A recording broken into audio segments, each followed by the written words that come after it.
suggested, encouraged by those great teachers to engage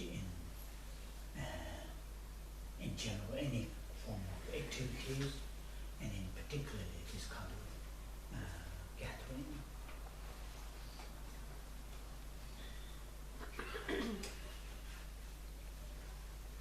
A positive, constructive motivation according to one's own mental strength. Something which is very genuine, something which is very sincere, not pretending and not mimicking from our heart. It can be very, very simple, straightforward, common sense, a positive thought, or it can be philosophically or spiritually motivated positive thought. Whatever it can be, it should be come from our heart.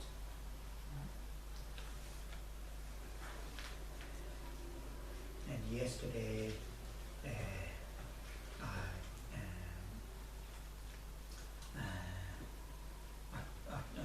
talked a little bit on the people who are following the teachings of the Buddha. Then that positive thought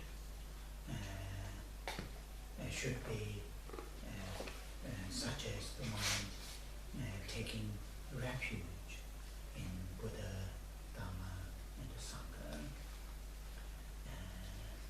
And I think that this is very useful, important for the people who are following Buddha Dhamma teachings of the Buddha.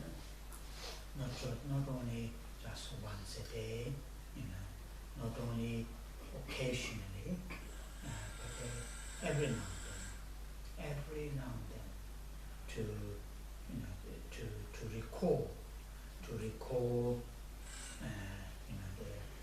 Buddha, Dhamma, and the Sangha as one's own refuge. Although when we experience this, when we face our day-to-day difficulties, the everyday difficulties, we may need to use the worldly means and methods to overcome those difficulties.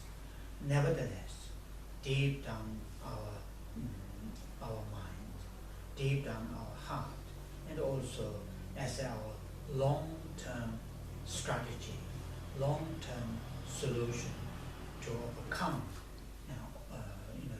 overall the difficulties and challenges that we face, think that solution or the means and methods is these three jewels, Buddha, Dhamma, and the Sangha, and particularly here Dhamma, the cultivation of concentration,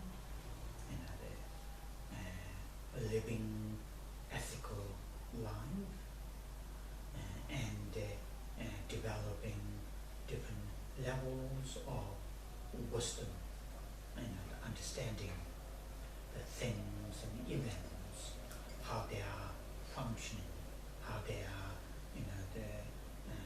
interacting, and through their functions, through their interactions, what are the impacts to the individuals, what are the impacts to the societies, to the communities, with that kind of, the wisdom, cultivating, the wisdom, not external interactions, not just external activities or the functions, also internal, our inner world, our minds, thoughts, emotions, and so forth.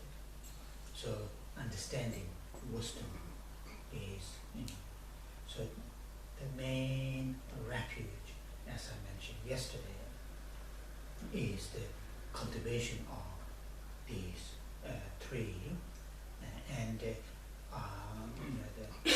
although we may cultivate, we may develop mindfulness, concentration,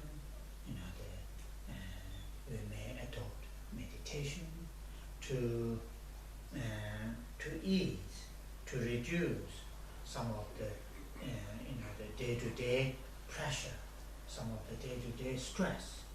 But as a follower of the Buddha, when you decided I'm going to follow the teachings of the Buddha, then it is very, very useful and important try to include not just the immediate difficulties to be overcome, but also to think, to overcome the long-term difficulties, the long-term difficulties. That is, as I briefly touched on yesterday, those three poisons: attachment, aversion, and ignorance, to be overcome, to be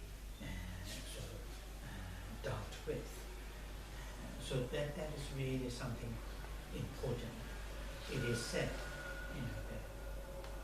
that one of the great Indian masters, Sanje Chöpan, in doing the Tarbadurva Namji Gyao.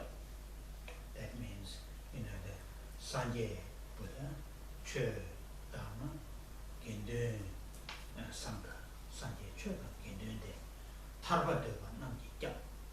Tarba, liberation.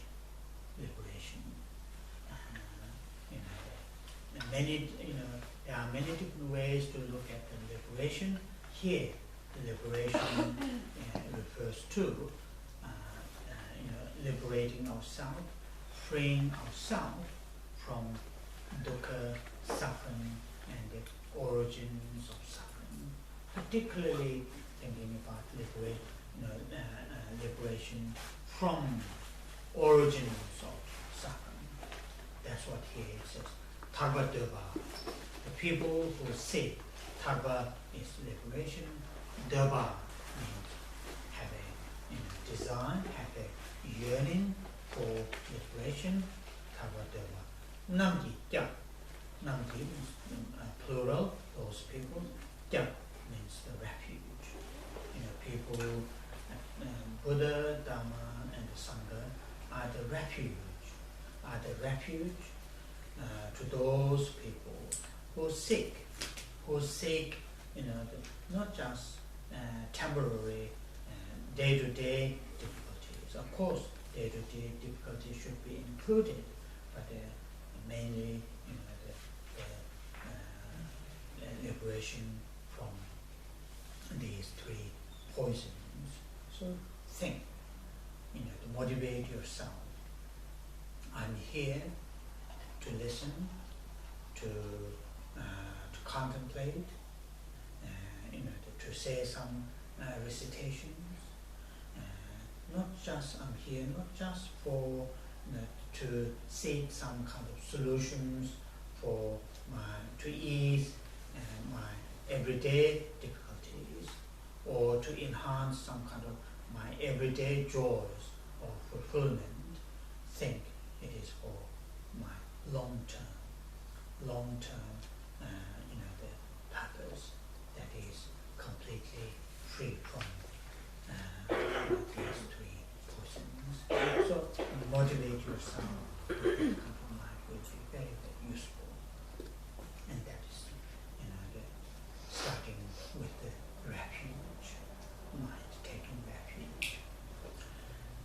And also some of you, for some reasons, within the teachings of the Buddha, as I mentioned yesterday, there are, generally speaking, the teachings of the Buddha can be divided into two, TibetaN teachings and Bodhisattva teachings. So some of you, for some reasons, whatever the reason, I don't know, for some reasons, to join to take the Bodhisattva teachings, and even not only the Bodhisattva teachings, some of you have receive Vajrayana initiations, Tantra initiations. If that's the case, then it is useful. It is very, very useful and helpful. Motivate yourself, not only the mind taking refuge, but also the altruistic awakened mind, in Sanskrit called bodhicitta. So today I want to say briefly on that part of the motivation and the part of the sort of that how should we approach to cultivate bodhicitta, the altruistic awakened mind. So I want to say briefly on that before I continue our main topic.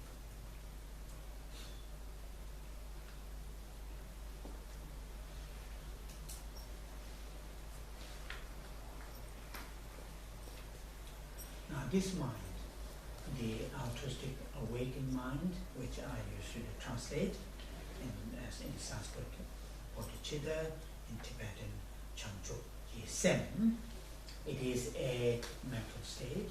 It is a mental state, and although occasionally, that we may experience very spontaneous altruism. That we may give help and support to others without any sort of self-interest, obvious self-interest, any some kind of reciprocity, that we may act that, and that we all have, the ability to do that. Occasionally we do that quite spontaneously, quite naturally, and that's really good. That we have that kind of ability and we act that occasionally. But here, this altruistic awakened mind is, among altruistic mind, one of the most advanced states of mind, and it needs to be cultivated. It needs to be, very deliberately, very intentionally, needs to be developed. Although the seed, the potential might be here within us, but to really experience altruistic awakened mind, we have to put the effort to make it happen within ourselves, us to experience it, and to make it last for a long time. And this mind has two components. Bodhicitta, altruistic awakened mind, is developed with these two components. One of the great, one of the important texts, Indian text, which is attributed to Maitreya.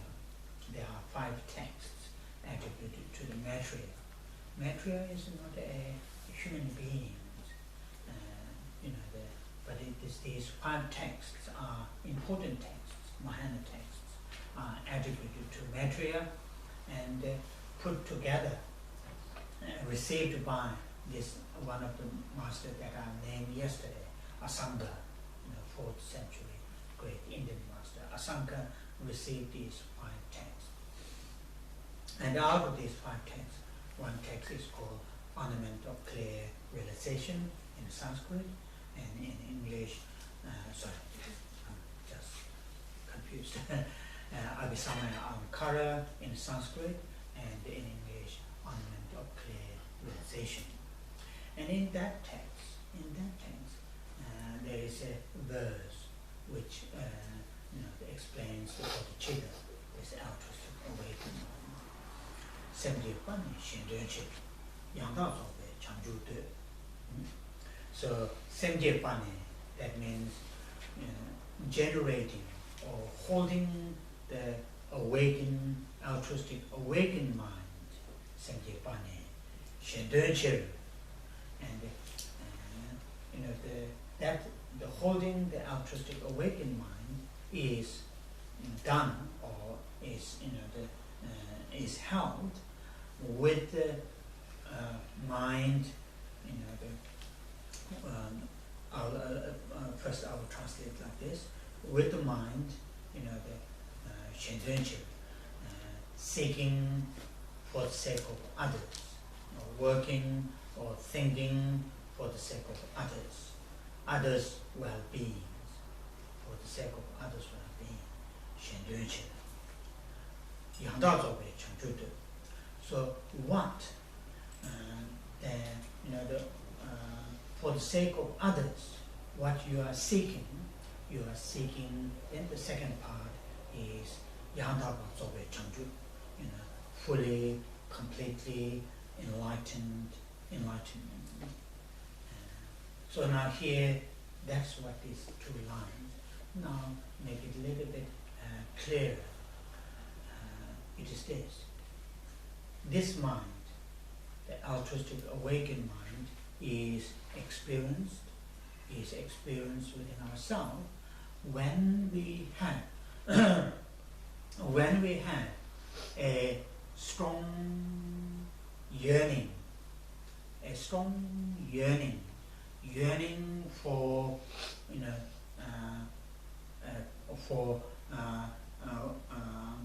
to benefit, to work for the sake of other living beings. When you have that kind of yearning, or literal translation is desire. I usually say yearning or longing for to work for the sake of all living beings. That's the main components of this mind. With that yearning, then another to fulfill the goal, the aim of that yearning to benefit, work for the sake of all living beings. To fulfill that yearning, then the second yearning or the aspiration to attain oneself, to attain enlightenment. So that is the second components, the second building blocks. So there are two components. Bodhicitta, the altruistic awakened mind, is experienced within ourselves when we have these two yearnings or aspirations, whatever you call it. I usually call it yearning. The yearning to work for the sake of all living beings, and to be able to do that, then the second yearning for oneself to become fully awakened being. Oneself, one's own mind to transform into fully awakened mind. So when these two yearnings are present within ourselves, then we will say bodhicitta is experienced. Altruistic awakened mind is experienced. So it is very, very useful to know how this mind is experienced, how this mind is cultivated, developed within ourselves. The mind bodhicitta is developed, cultivated, or experienced, whatever term that you like, is cultivated when these two aspirations or yearnings for working for the sake of all living beings, and to do that, then the second yearning for oneself, to attain full enlightenment. So now, this is very, this, when you look at it in this way, then it is very, very clear. Attaining enlightenment or experiencing enlightenment, attaining enlightenment is not the main goal. It is the methodology. It is the means and methods. The main goal here, people who are following the Bodhisattva path, main goal, main aim here is to work for the sake of others. To be able to do that properly, correctly, and sufficiently, then attaining enlightenment is coming to picture. So therefore, quite often some of those great, like Tsongkhapa, made a nice comment in this context. The comment is this: Shendön Tönyi Gyudam Chamjuk Tönyi day3. So that means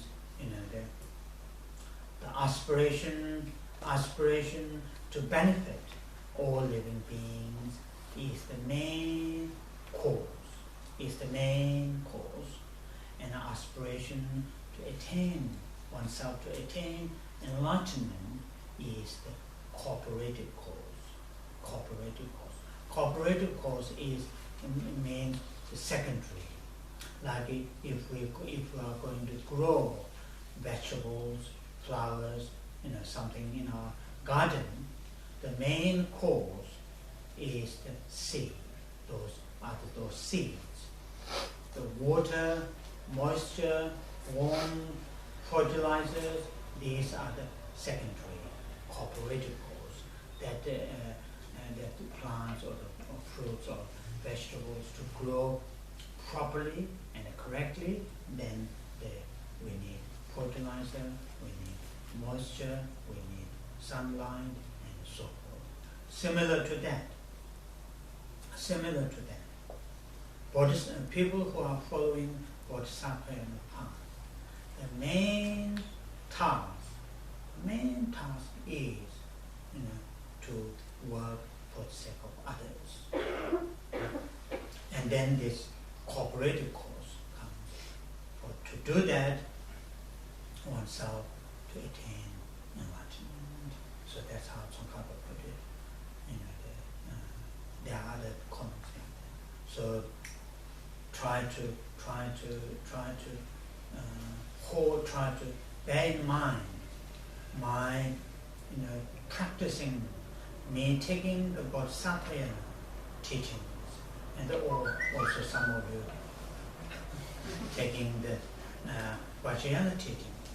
The main reason me to engage in these practices is me to be my work, my activities, all my existence, whole my existence to be helpful and useful for others, and to be that to be very sufficient, very skillful and very effective, then to me to work to attain enlightenment. So that kind of thing. So then participating the class with that kind of mind would be very, very useful. Very, very useful. Oh yeah. So that is the bodhicitta briefly to motivate ourselves. Okay? Oh yeah. So now I should start our main topic. Otherwise we are not going to finish. Now briefly recap what we have discussed or talked yesterday. So yesterday I started briefly to remind ourselves what we had covered on that Friday evening. And then I started to talk, the Tsongkhapa, the Tsongkhapa's presentation. Tsongkhapa's presentation is, and on this case, Emptiness. The presentation is very much based on, out of those two groups of Indian masters who are following the Nagarjuna and Ayadev. Out of those two groups, Tsongkhapa's presentations follows Buddhapalita and the Chandrakirti, the Chandrakirti presentation among the Madhyamika masters. Among the middle way schools masters, and Tsongkhapa followed those two, and there are other to name those two, and that's what I started. Then, I start to talk how the Tsongkhapa presented his emptiness, and what is the unique presentation of emptiness by Tsongkhapa. And then I briefly touch on his 3 or 4 called essential points, 4 essential points. And out of the 4 essential points, I said mainly I will spend my time yesterday and also maybe today a little bit further. And the first essential points. The first essential point is identifying the object of negation, or identifying what is negated to understand emptiness. And also I briefly touch on to say, from the modern Western academic study viewpoint, these 4 essential points. The 4 essential points. First essential point is like establishing one's own proposition, one's own thesis, one's own sort of research project, and then remaining 3 essential points are the methodology to do the research, to do the analysis, to do the contemplation, and so on and so forth. And that is something quite important. And also along that, I mentioned for us, it is very, very important, of course, to read, to listen, to discuss other people's view, other people's understanding, including these great masters, great teachers, the explanation, but shouldn't end up there, shouldn't just believe in what they have said, shouldn't just accept what they have said. What they have said, is part of the process, but the process should not end there. It is just starting. So that we should and we must do our own work, our own research, our own analysis on the research project or on the proposition.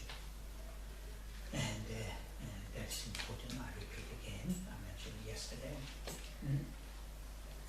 So then yesterday, I started to talk on when Tsongkhapa presented his first point, that is, identifying the object of negation.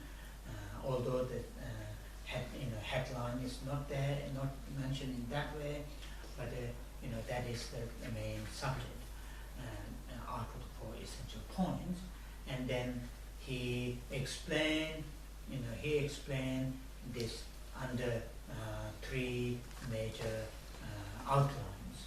The first major outline is identifying the afflicted ignorance, and then I mentioned what is the meaning of affliction, what is meaning of delusion, what is meaning of obscuration. And I gave you a Tibetan word, Myanmong, and what is the connotation of the Tibetan term Myanmong. And that means, the very unclear, smoky, or in analogies, smoky, foggy. When our mind is in that kind of state, very unclear, very confused, very distorted, those are the afflictions. Those are the afflictions. So then I moved on to say ignorance. And now here I want to add a little bit from yesterday, which I didn't say. And I want to add it here briefly on that. Ignorance. In English word, ignorance. In Tibetan, maripa. It seems both has a similar connotation. In Tibetan term maripa, it has the connotation of a passive not knowing, maripa. And it seems also in English term ignorance has a similar connotation, just not knowing, a passive sort of, not active, a passive. But here, ignorance should not be, what's called, end up just in that kind of passive, not knowing mental state. Here, ignorance should also include actively misinterpreting, actively distorting the things and events, how they are, actively. Say for example, if you in front of on the street, if somebody approach you to say, do you know which is street? And you say, I don't know. That's so, quite passive ignorance.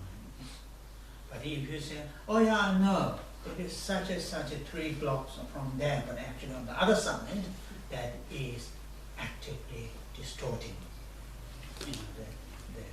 So that these two have a different degrees of, seriousness.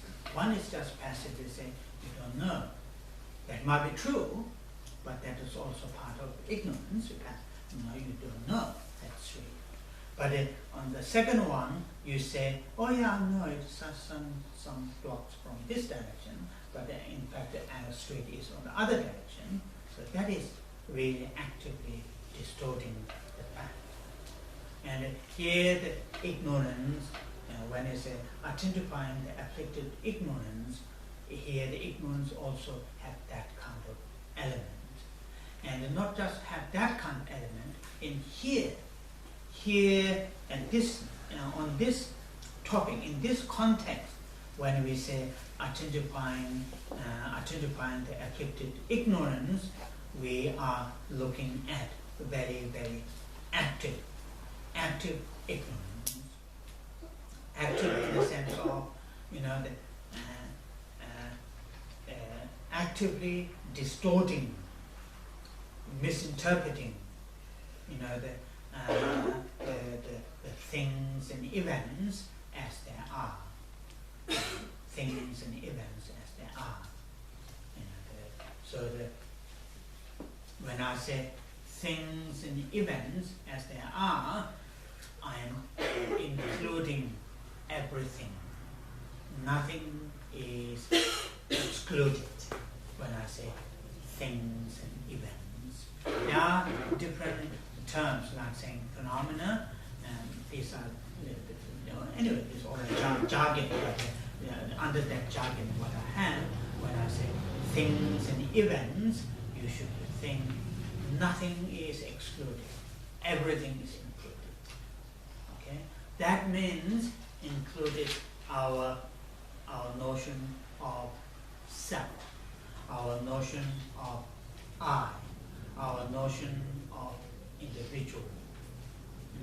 sense of individual, our sense of, usually better to say notion, our sort of, our thought of I. In Tibetan, ngao nyamba. Ngao nyamba. Nga is the I, the person, the individual. Ngao, saying I. Yeah, I usually translate this, the thought of I. I am such. I am doing such. That I, that, we have this here, that also included, should not exclude that. And this is important for our conversation. Then I moved on. That's what I've said is a little bit added yesterday, which I didn't mention. And then,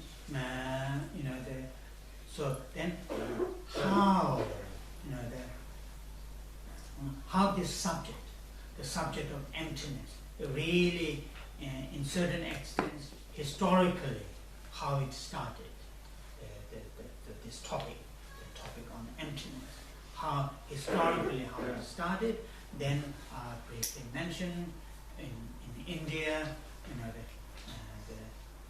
the Buddha and some small non-Buddhist schools, and the rest, other major Indian spiritual traditions, they have a disagreement.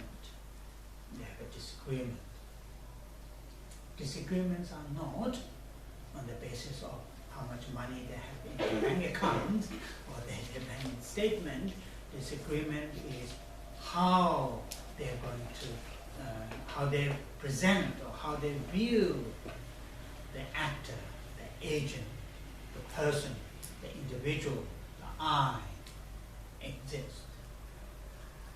Within this long process of teachings and practices, saying samsara and nirvana. Non-Buddhist ancient Indian spiritual traditions, they have, as I mentioned, they have mentioned about nature of samsara, cyclic existence, unenlightened existence. They also have a whole teachings and practices, how to be free from this kind of cyclic existence. So when you talk about we are in this samsara, unenlightened existence, and we can be free from this kind of samsara, then we need to talk about we, the individual, the actor, the agent, isn't it? Samsara and the liberations are the, the whatever you call it, state, or we're here to talk about that. We need to talk about the individuals, living beings, the actors, agents. So then, to talk about what kind of agent is there in samsara and going through the process of enlightenment, then they have this disagreement. And that's what I mentioned yesterday. I will not repeat that. It is important to bear in your mind. When we talk about, when you hear the term selflessness, that self should not be understood as self as an agent, as an individual, as a person who acts, who experiences. That selflessness, that self refers to a particular fashion of self, a self which has a particular characteristic, that kind of self, and which I mentioned yesterday. So those are the things, briefly to recap what we have discussed yesterday. Now today, are you ready? Oh, one important thing. So we all should get to just to remember.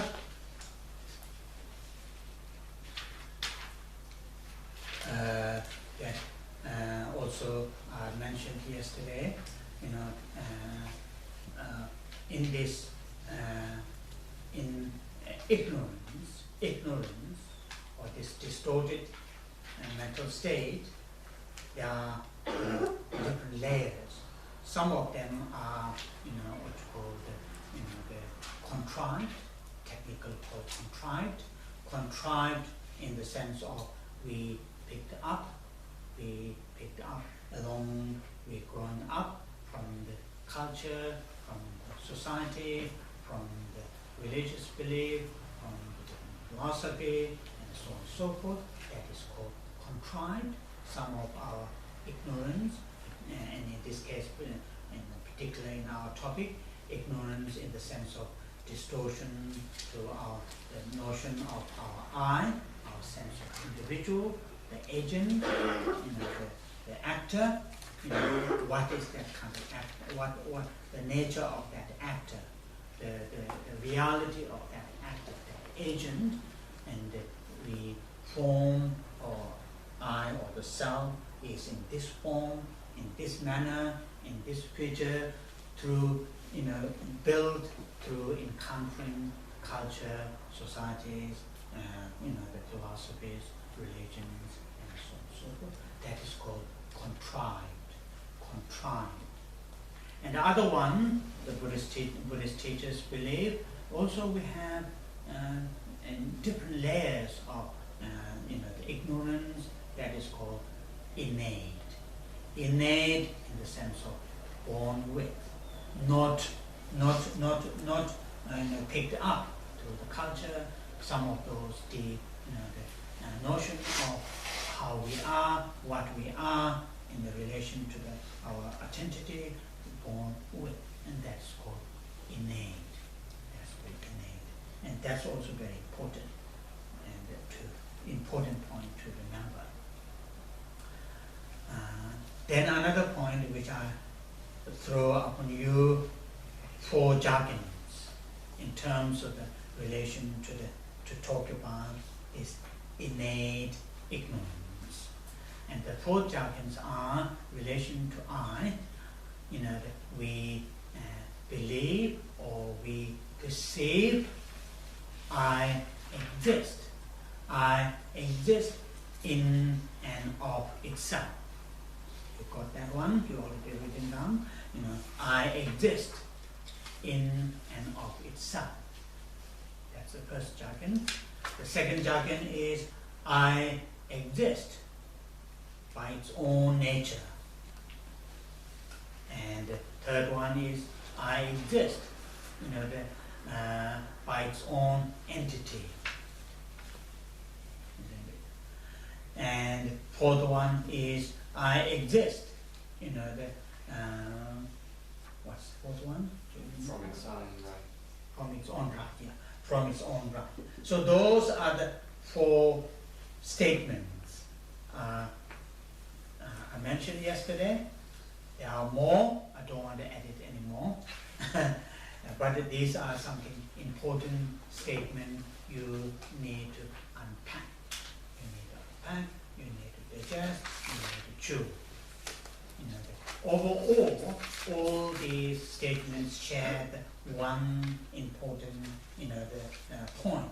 That is, saying there's some kind of autonomous, the existence of I. How I exist in this mind and body, it exists some kind of in an autonomous entity, some kind of independent nature and entity, and they all share that meaning. The different statements, but they all share that meaning, and that is something which we need to look at, and I'm going to look at further today. Now, the people who like to look at in Tsongkhapa's material, and that is yesterday's our talk. My talk is really very much under the heading of main heading. This is the not Tsongkhapa's word. This is the translator's word. There's a big heading and the bold printed saying the root of cyclic existence. Under that heading, and then those three major outlines, which I repeated several times yesterday. First one is identifying the afflicted ignorance. We are still looking at that one.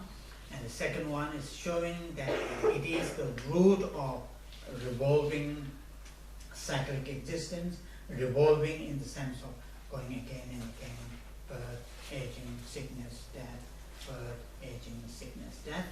That is the revolving and revolving existence.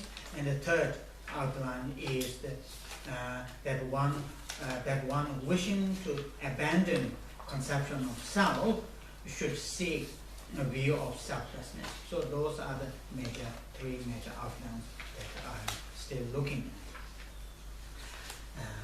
Okay, now.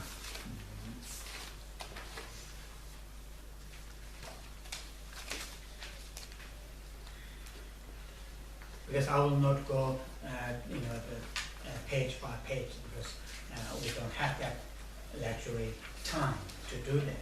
What I will do, I will pick up those important phrases, important points, then you can look at, then you can digest, you can study further.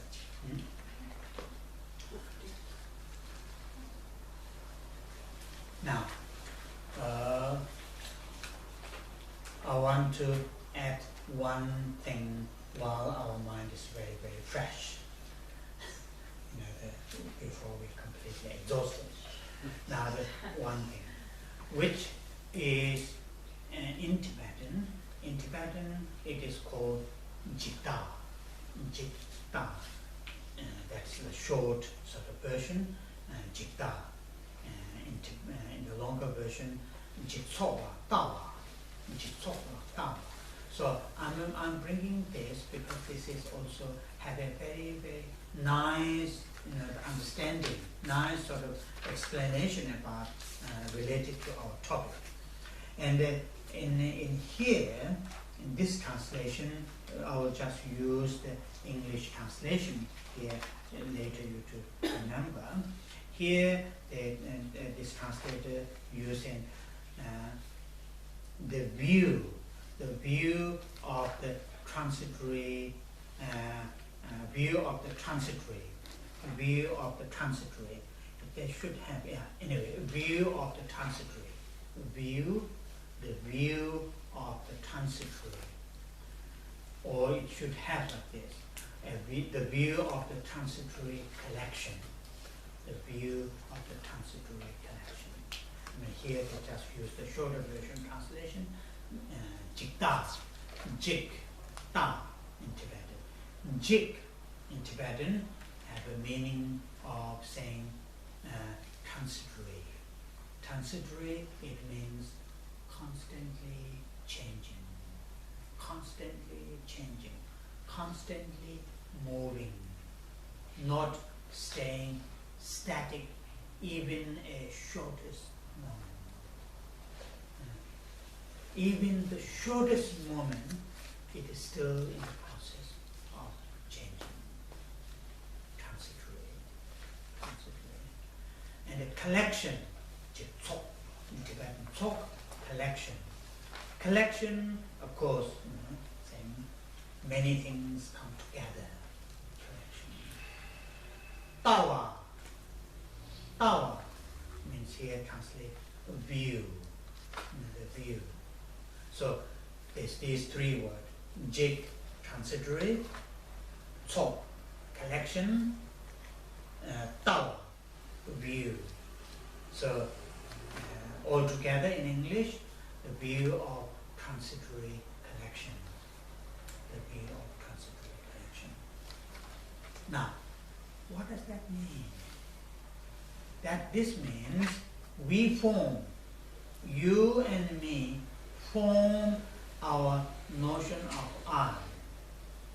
Our notion of I, person, individual, agent, whatever term that you use, we form that view, that view of I, hold the view of I, form the view of I, based on, now this is the important one, based on this transitory collection.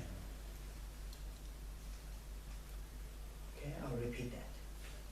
You and me hold or form, I or the me, the individual, agent, actor, that I am such as such, Tashi, man, all this rubbish, Tashi, I. This notion of I, is formed on the basis of transitory collection. Guess, just guess. What is that transitory collection? What that transitory collection would be. This morning we had a good range of, on our table when we were having breakfast, good range of collection. I hope not referring to that. It is referring to this one. This body, mind and body. This mind and body that we have right here and now. It is transitory, or they are transitory because they are impermanent. They are not static. They are not staying static even a shortest moment. No matter how shortest moment scientists manage to bring up, Buddhists will say, even that shortest moment they are changing, not staying static. So this body and mind that we have is transitory because it is impermanent, and it is also collection, because so many different things put together, then we can say my body. This body has so many different components. If you look at it first in a gross one, the 4 limbs or 5 limbs, if you put it hand, 5 limbs. Then if you put those limbs, look at it in more smaller pieces, each limbs have a different parts. Then you put, eventually, if you look at it more atom level, countless. So collection. If you look at the body, it is collection. Also, although we call my body like a one, that is just the label. That is just the term, body. Body as such, if you look at closely, so many different things put together. That's what yesterday, day before yesterday, I mentioned. What his name?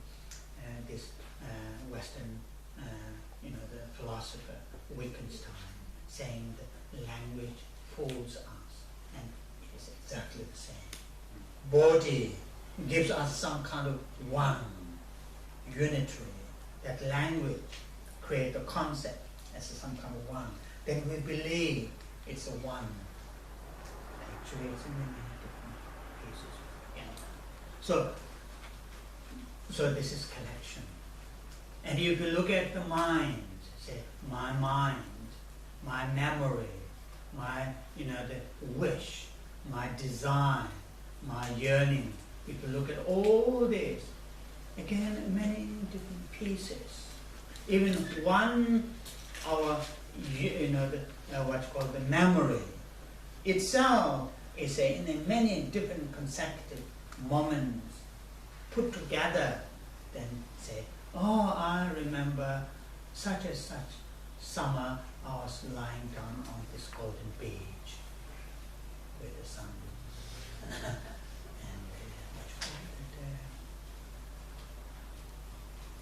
the most advanced sun cream next to me. And every 3 hours I put that, but still my skin is burned. So, even in that memory is in a very many different consecutive moments of mental events form as a memory. So it's collection. So this mind and body, if we use the Western term, or if we use the Buddhist term, these 5 aggregates, This term, Buddhist term, is very nice. Aggregates. If you listen to aggregates, it has a connotation of many things put together. Heaps, sometimes called. Itself, term itself gives us saying, think about. It is not one. There are many things.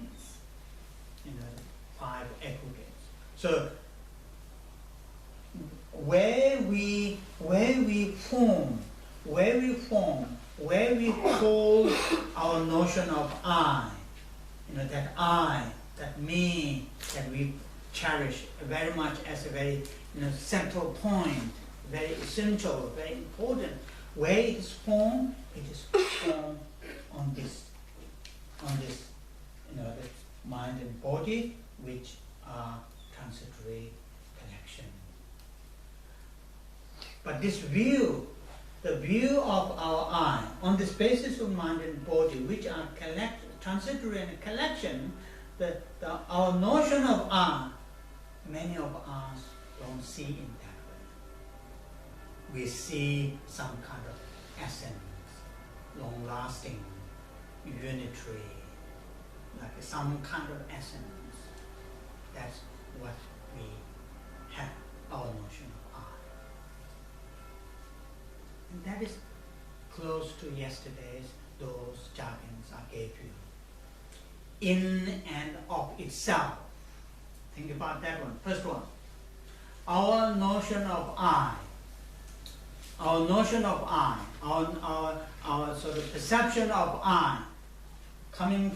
Arise from this mind and body, but it is like in and of itself, like a standing out by itself.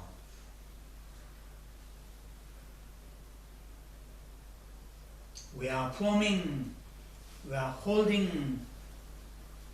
our sense of I, something as an essence from this constantly changing the collection.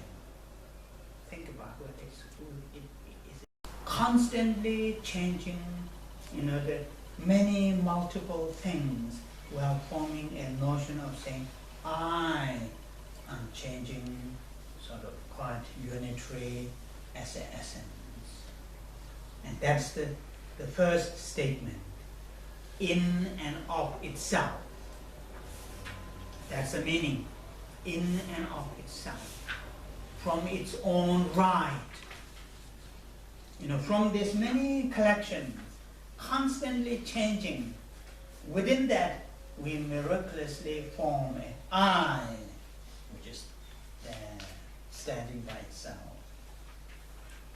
And that is here, this view called view of transitory collection. View of transitory collection. And this is very useful. You should remember that term, the view of transitory connection. Jigda, view of transitory connection. When you read the text, some texts may explain that. Some texts just give you the statement. Then, what the hell is this statement? Is a view of transitory connection. As soon as you see that statement, you say, I want to run away from this. I don't want to look at any more. But it is a very, very good meaning. Very, very good meaning. So that is one thing. Now I'm going to move to another next subject, another topic, related to emptiness. Now, first, the term I want to give you is this self-grasping. Self-grasping. Self-grasping.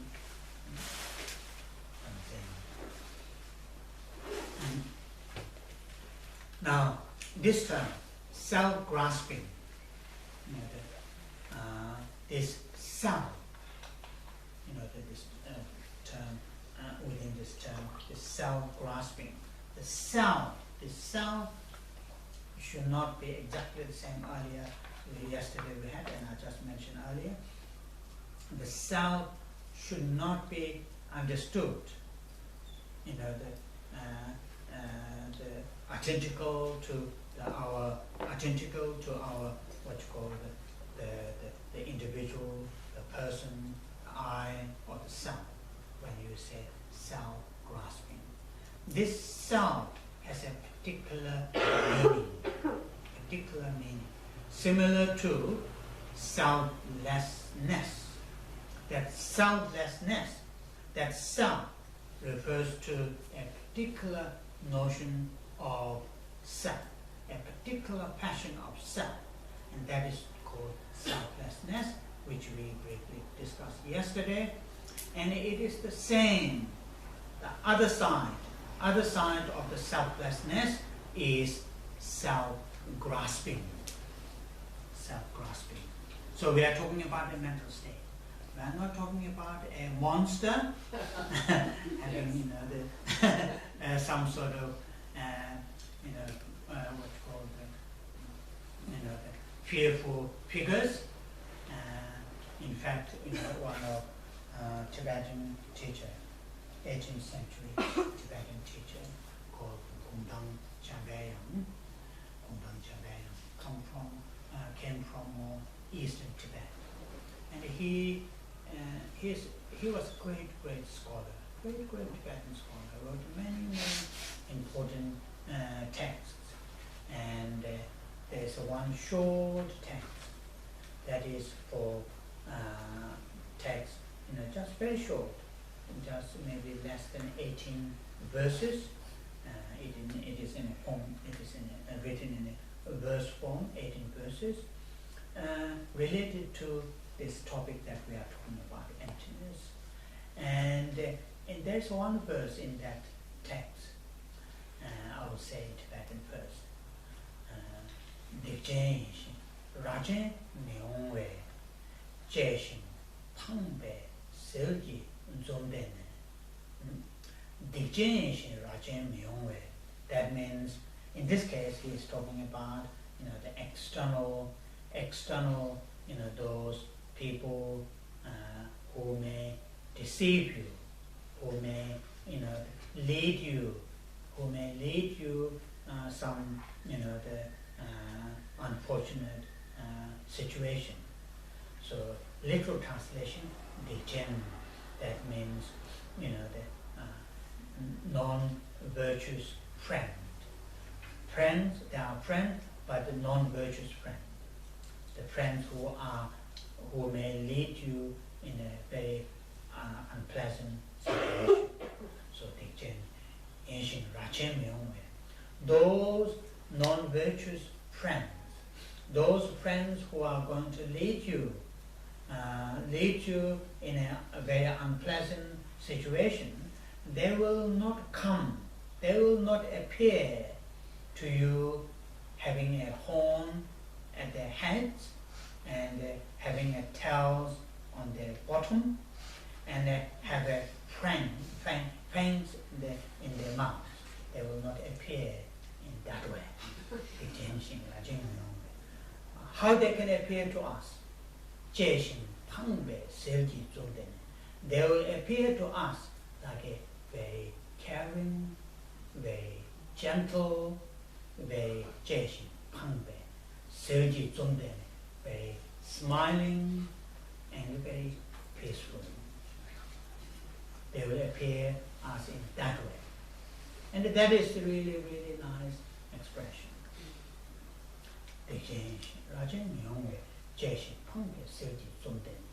And it is the same in here, that although he is talking about more the external analogies, but internally,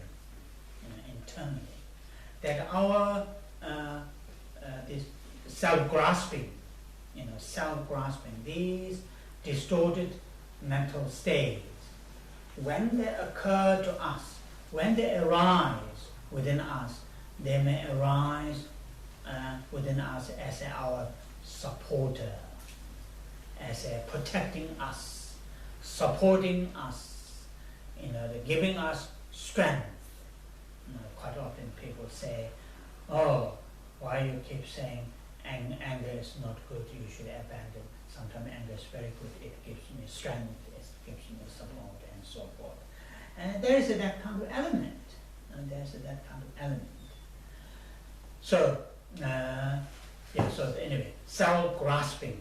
Self-grasping, here we are talking about one of our mental states. And one of our mental states, which is, now if I use the, root, which I moved to out of the three major outlines, now moving to the second outline, saying, showing it is the root of a revolving in cyclic existence.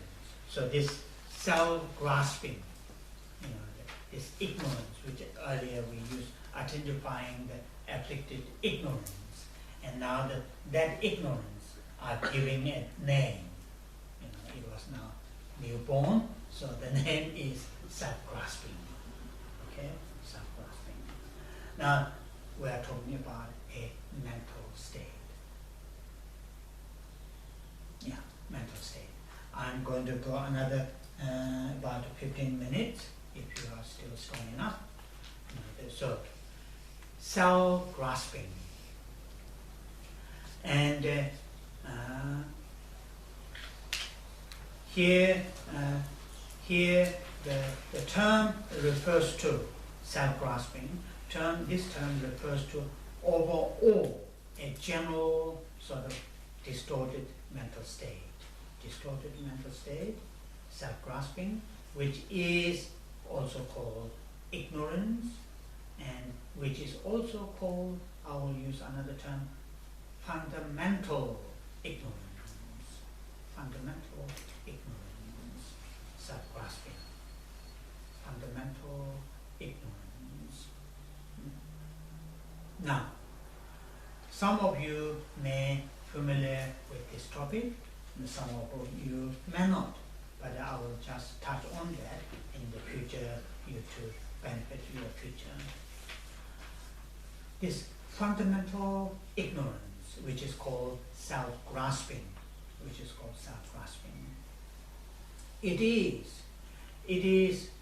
is called root of unenlightened existence. It is called root, the origin, the main source of the unenlightened existence. Sometimes the term is used, or very commonly used, cyclic existence, samsara. Root of samsara, root of cyclic existence, root of unenlightened existence is this self-grasping, this fundamental, the self-grasping. I will talk to you what is that, how to grasp it. Now you have some basic thing, not that difficult. Now this amazing, nice teaching called 12 links. 12 links or 12 factors. There are different translations. I will use 12 links. 12 links of dependent arising. 12 links of dependent arising. In English, in Sanskrit, patita samuppada. So anyway, just stick with the English. 12 links of dependent arising. There are 12 things which the Buddha picked up. 12 things which Buddha picked up to talk to his follower. How we end up. What are the mechanisms? What are the factors that keep us in this kind of unenlightened existence, in this kind of existence which is, which has lots of difficulties, challenges. And the Buddha picked up there are these 12 things. and that the teaching is called 12. That topic is called 12 links of Tibetan origination. Out of these 12 links, 12 factors, there are slightly different versions how to divide it. I will divide it into this way. 5 are causes and 7 are results. 5 are causes and 7 are results. Some commentator may say 6 are causes, 6 are results, but it doesn't matter that much. That's not a big deal. But I'll stick with this. Now, 5 are causes. Out of the 5, 3 are delusion, affliction. 3 are afflictions, and 2 are actions, karma. Out of the 5 causes, 3 are afflictions and 2 are actions or karmas. So now if you put the number in the first 3 afflictions, if you put number 1, number 8 and number 9, these are afflictions, and number 2 and number 10, these are actions, karmas. Remaining out of the 12, remaining numbers are results. Okay. Then I will not give you all the names because that's not our today topic. I'm just giving you indicating you one of the nice important topics to be explored in the future. But my point here is, out of those 3 afflictions, which you have numbered, number 1 and number 8 and number 9, number 1 out of the 3 afflictions, number 1 is called ignorance. And that ignorance, if you go very precisely, not just ignorance, I would call it self-grasping. Self-grasping. So, the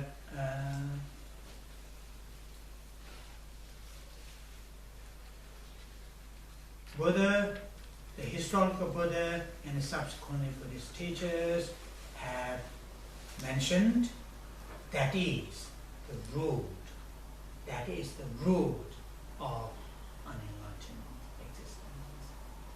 Out of the 12 that he picked up as a factors to keep us in samsara, the number 1, ignorance, and precisely the self-grasping. Okay? Now I'm going to talk a little bit on this self-grasping. What is that self-grasping? To make us really, to keep us in fear. I mean, many of people are happy with this existence. I know that. I can understand that. We need,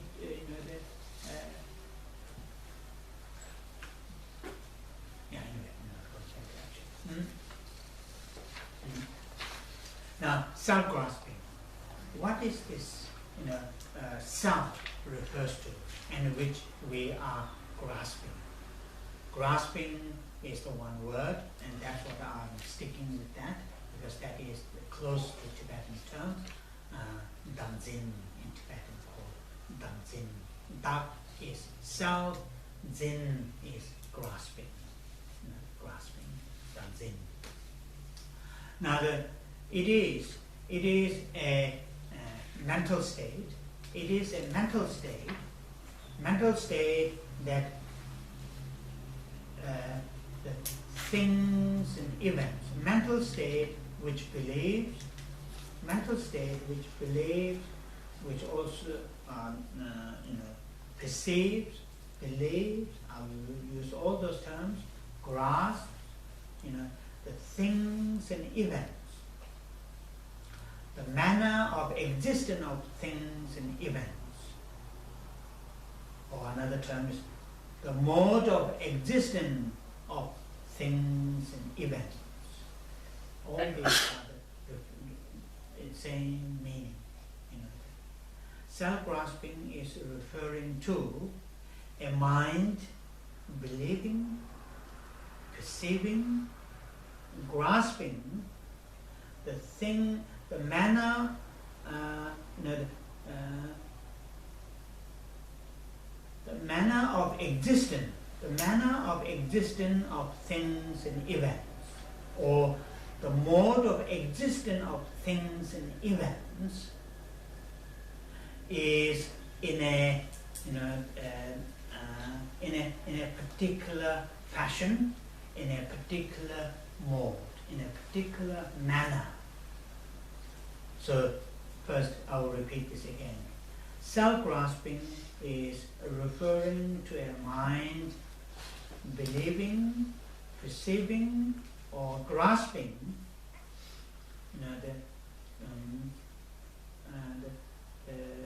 the things and events, put in this other way around, the things and events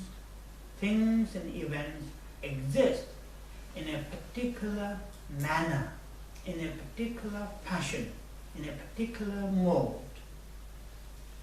So what is that particular passion that they believe, that they perceive, that they grasp?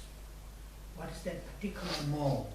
What is that particular manner or passion that some of our minds believe or grasp? The manner is here. We need to look at it. Now, to look at that, now I'm going to look at that. Now I'm going to give you two statements. People who are writing, you should write down a couple who are relatively new, those statements, and you should write down those two statements. It is very common, but some of you, this might be the first time, and then write down. So I'm going to use two statements. Two statements are these. First, self-grasping of person. I'll repeat that. Self-grasping of person. And second one is called self-grasping of phenomena. Self-grasping of person and self-grasping of phenomena. So in other words, there's a person and a phenomena before the self-grasping, after the self-grasping. First one is called self-grasping of person, and second one is self-grasping of phenomena. So you can look at it in this kind of diagram. Self-grasping at the top, then under that you can have two, self-grasping of person, self-grasping of phenomena. So what I'm going to do, me to talk about this one, self-grasping, are divided into two. That will be easier me to talk and you to listen. So I'm going to talk this one. What is the self-grasping of person? If we understand what is the self-grasping of person and the manner of grasping, manner of perceiving, manner of believing of this self-grasping of person, then it is exactly the same. The self-grasping of phenomena, only different is, one is the phenomena, one is the person. That's the only difference. So that's why I'm coming to this, to talk about self-grasping, sort of, the unpacked, to say self-grasping of person and self-grasping of phenomena. Earlier, the term that I used, the things and events, the things and events. How the self-grasping believes or perceives or grasps, the manner of existence of things and events. That's very general statement. But now we're going to discuss into more precise, that is self-grasping of person. We're going to focus on that. If you understand that one, then self-grasping of phenomena is quite straightforward. Only changing the subject, otherwise the manner of grasping, then the mode of grasping is exactly the same, only changing the subject. So our discussion focus will be self-grasping of person. If you understand the manner or mode of self-grasping of person, this will help us to understand exactly what is, generally what is self-grasping. So that's what here is kind of triangle. And in this triangle, our main focus will be self-grasping of person. Now, self-grasping of person and self-grasping of phenomena. This one is very interesting way to divide.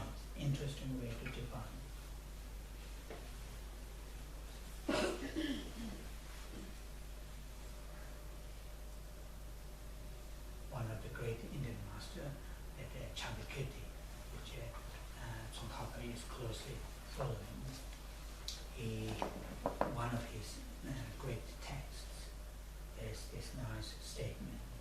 Tambo Mashi, Dala Shenduji, Dati Deshe, Mo, Sujenshan, Ron, Nabai, Brother Nitiku, Telatu. It is related to how to cultivate compassion, and looking at other living beings, and there are many different ways to cultivate compassion. And generally, we say cultivate compassion to see their suffering, to perceive their suffering. And this one is slightly different.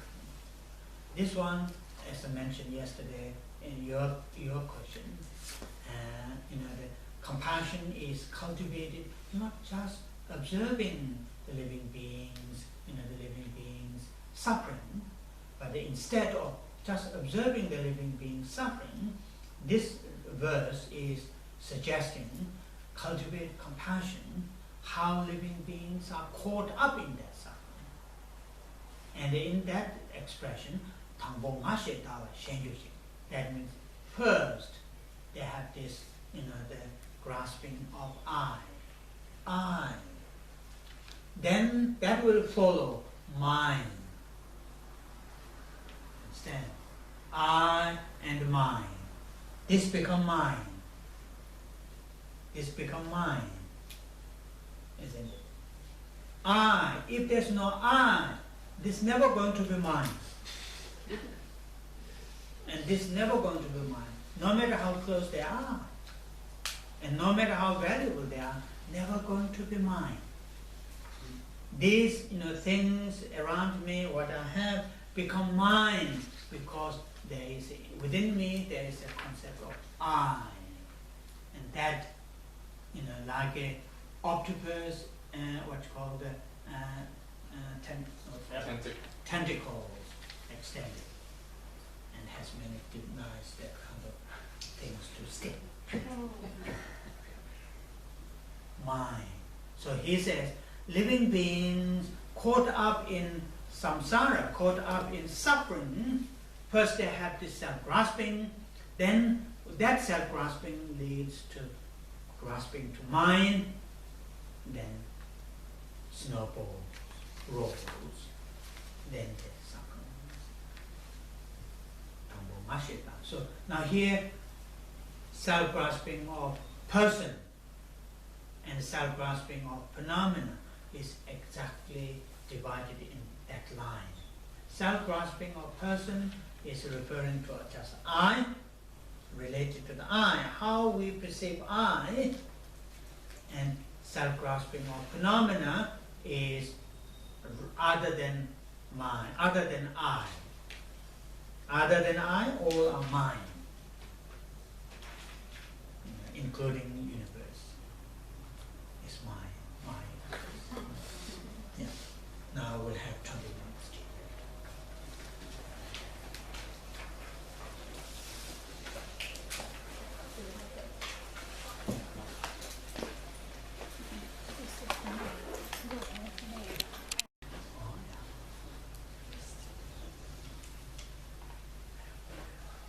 So this session we are going to do a short meditation. As I promised yesterday, I will lead again, but leading might be. Anyway, I'll briefly lead this meditation. And just first remind ourselves the purpose of the meditation.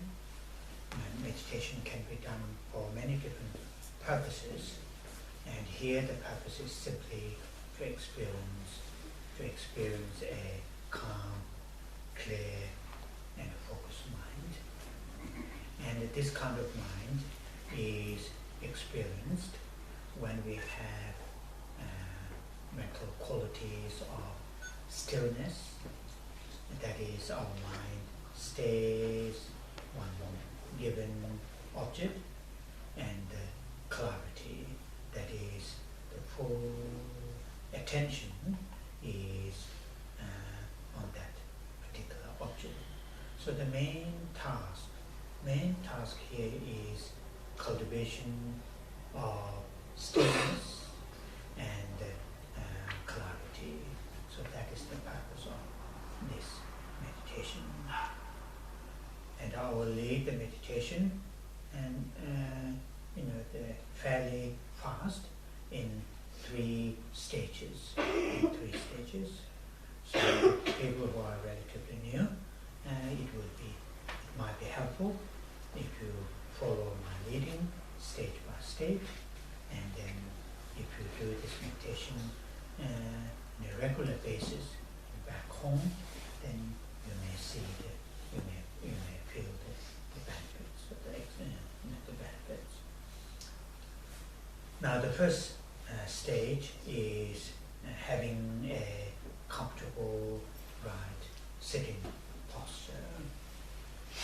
In that case, it doesn't matter that much where you sit, but what is useful is make that place where you're going to sit, make that place comfortable. Ideally, put your back cushion or back chair a little bit higher than the front. That may help to have a good posture. And for the beginner, it is useful to do it very deliberately, very physically, and make the place comfortable. Even if it is the case, last night or this morning, you sat on that place, felt very comfortable. Even if that's the case, very deliberately and make that place comfortable physically, and mentally think, now I'm going to sit on this place for a while to cultivate the stillness and the clarity, or if you are training in the earlier stage, to get a comfortable right sitting posture, if that's your stage. Think that. So the point here is right at the beginning, bring your mind and the body together right here and now. And that is what is very, very useful. When you have found a comfortable place to sit, and when you sit there, then very deliberately feel mentally and physically firm, stable, and very much grounded on the place where you are sitting.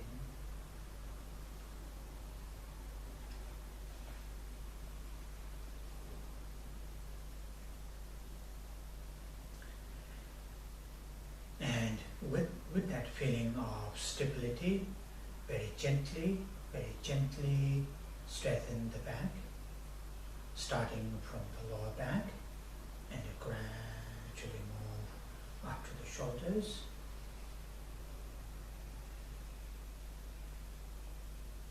And sometimes quite useful to have a very relax your shoulders, and gently raise your shoulders up, and once again gently stretch back, and then release naturally. What is important here is have a sitting posture which has a structure such as back is straight and so forth, yet it is completely relaxed. And that kind of body posture is helpful, useful.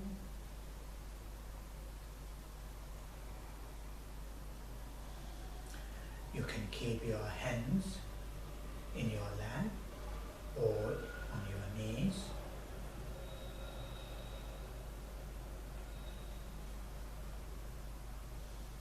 Keep your facial muscles relaxed and have a natural expression.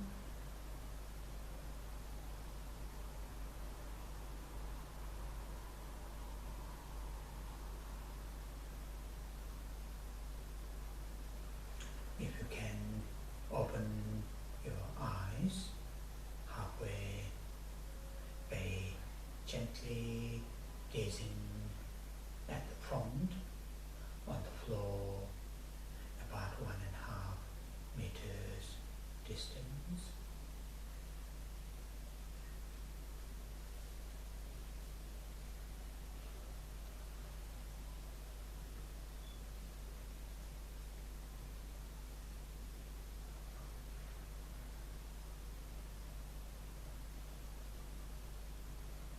In order to make sure you have found a comfortable sitting posture, it is useful that mentally go through your sitting posture from top to bottom, stage by stage.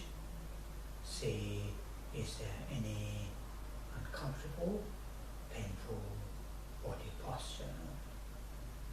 If there is, feel yourself very free to make it comfortable, release the pain.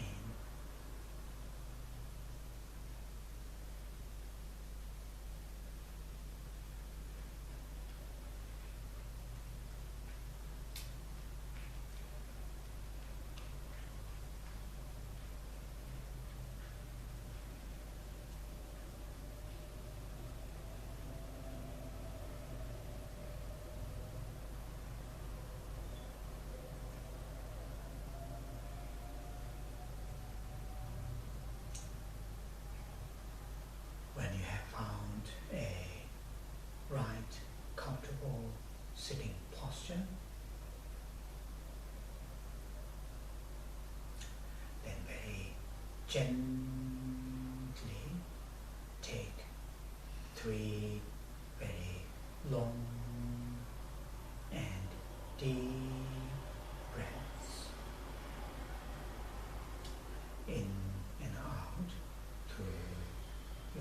nostrils.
Then keep your breathing as normal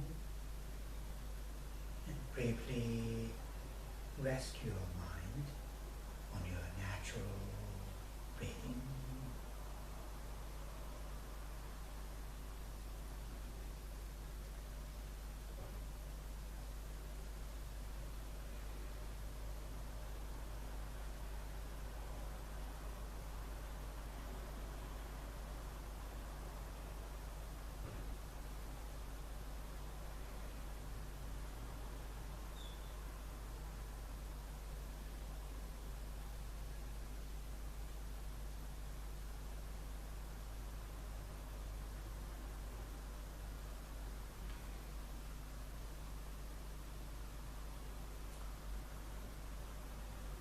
Second stage, to select an object for the meditation.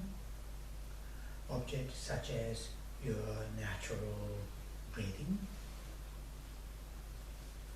or the movement of your abdomen, raising and holding when you naturally breathe in and out. Or an image such as image of Buddha or other image, or a particular mental state such as a strong sense of love, compassion, altruism, or not necessarily mental state which not necessarily have a particular content, just simply mere experience, just that experience, nature of the mind. It is up to the individual what object to be selected. As I mentioned yesterday, over the coming weeks, months, experiment on different meditation objects.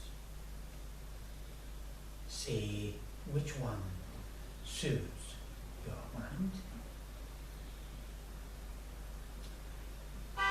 And when you have, out of the experiment, when you have chosen an object such as your breathing, such as breathing or image of Buddha,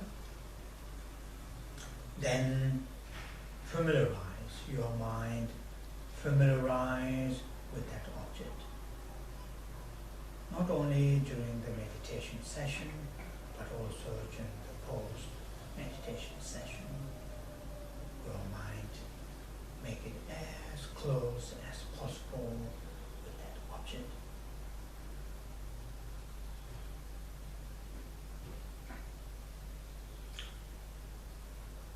When these two stages, the preparation stages are done, then you can move to the third stage. But I would like to emphasize it is very, very useful to spend time on preparing the two stages. If you prepare the first two stages well, and when you enter into the third stage, which is the actual meditation, you will not face lots of challenges. So the third stage, which is the actual meditation, and here the main tasks are the cultivation of stillness and clarity. The first, cultivation of stillness. Here the main activity is simply, gently placing your mind with the object of the meditation, on the object of the meditation. Your mind simply being with the object of the meditation. Technically called not losing your mind and not losing the object of the meditation.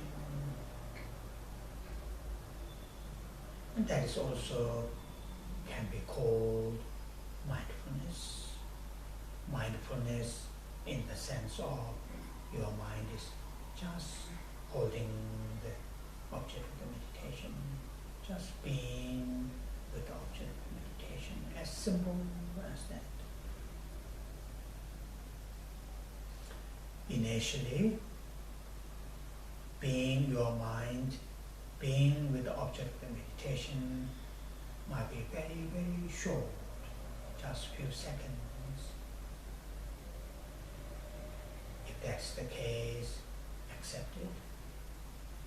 Whenever your mind loses or move away from the object of the meditation without any frustrations, without any sense of failure, simply, gently reintroduce. Your mind once again be object of the meditation. In the early stage, even if you do 5, 6, 7 minutes meditation with this stage, you may need to do this many, many, many times. What is important is do it. Bring back your mind. Whenever it loses its objects, gently bring back and be with the object of the meditation. Gradually, you will see the expansion or extension of the duration. Duration increases from a few seconds to a minute or two.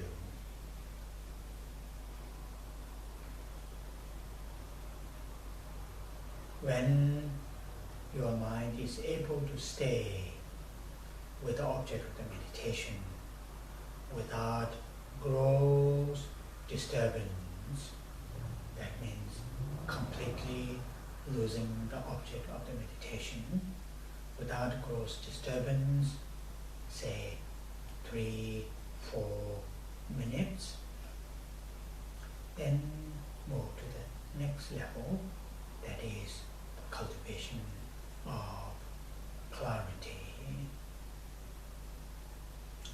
Here the task is simply raising the awareness, raising the attention. It is perfectly possible. On the one hand, your mind is with the object of the meditation. On the other hand, it is not there fully. The mind is not fully aware of the object of the meditation. Full attention is not on the object of the meditation. So that's here the second attention is paid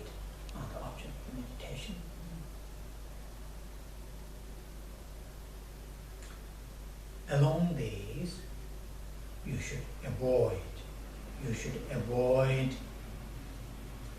any form of discursive mental activities such as analysis, investigations, judgments, labeling. These discursive thoughts should be avoided, not helpful to this meditation. Here, full attention is paid, and when these two qualities, stillness and clarities, are present, place your mind, remain with that mental state as long as you can.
To push this point first, because this is important point. Now, out of those two self-grasping that you have written down, self-grasping of person and self-grasping of phenomena. So I'm going to try to break down the first one, self-grasping of person.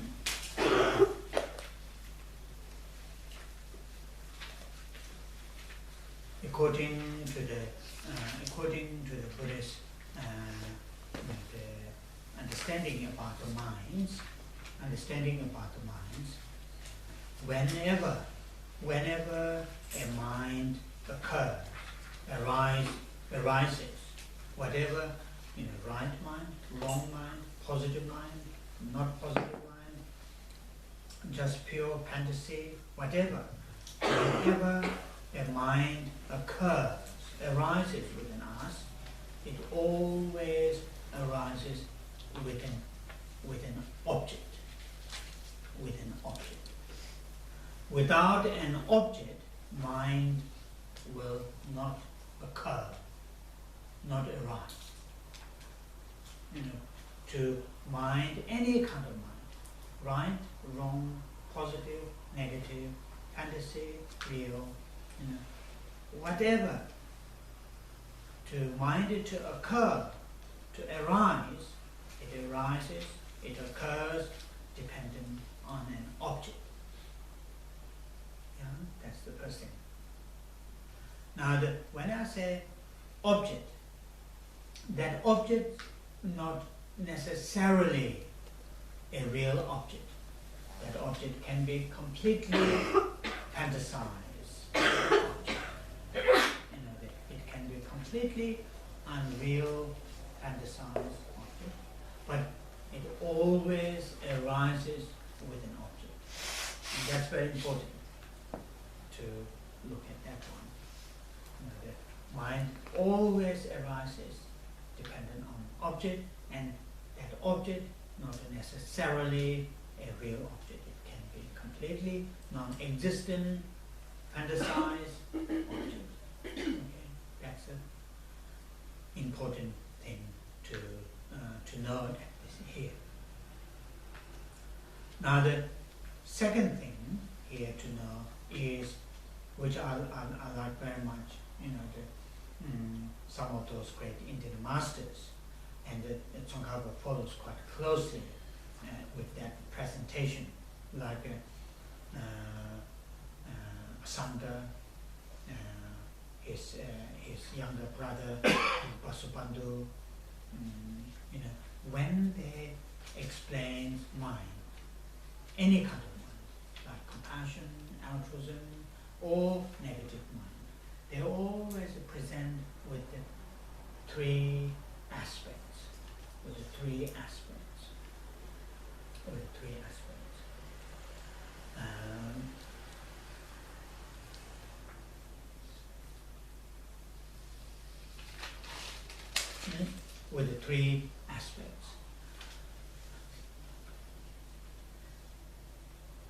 Three aspects are, first I will say in Tibetan, in case people are going to read this and listen to this in the future. Three aspects are, first one is Somnam. Somnam here refers to objective aspect. Objective aspect, Somnam. Then the second aspect is Zinam, subjective aspect. Subjective aspect. So the Somnam, Zinam. Then the third one is, Somnam, Zinam.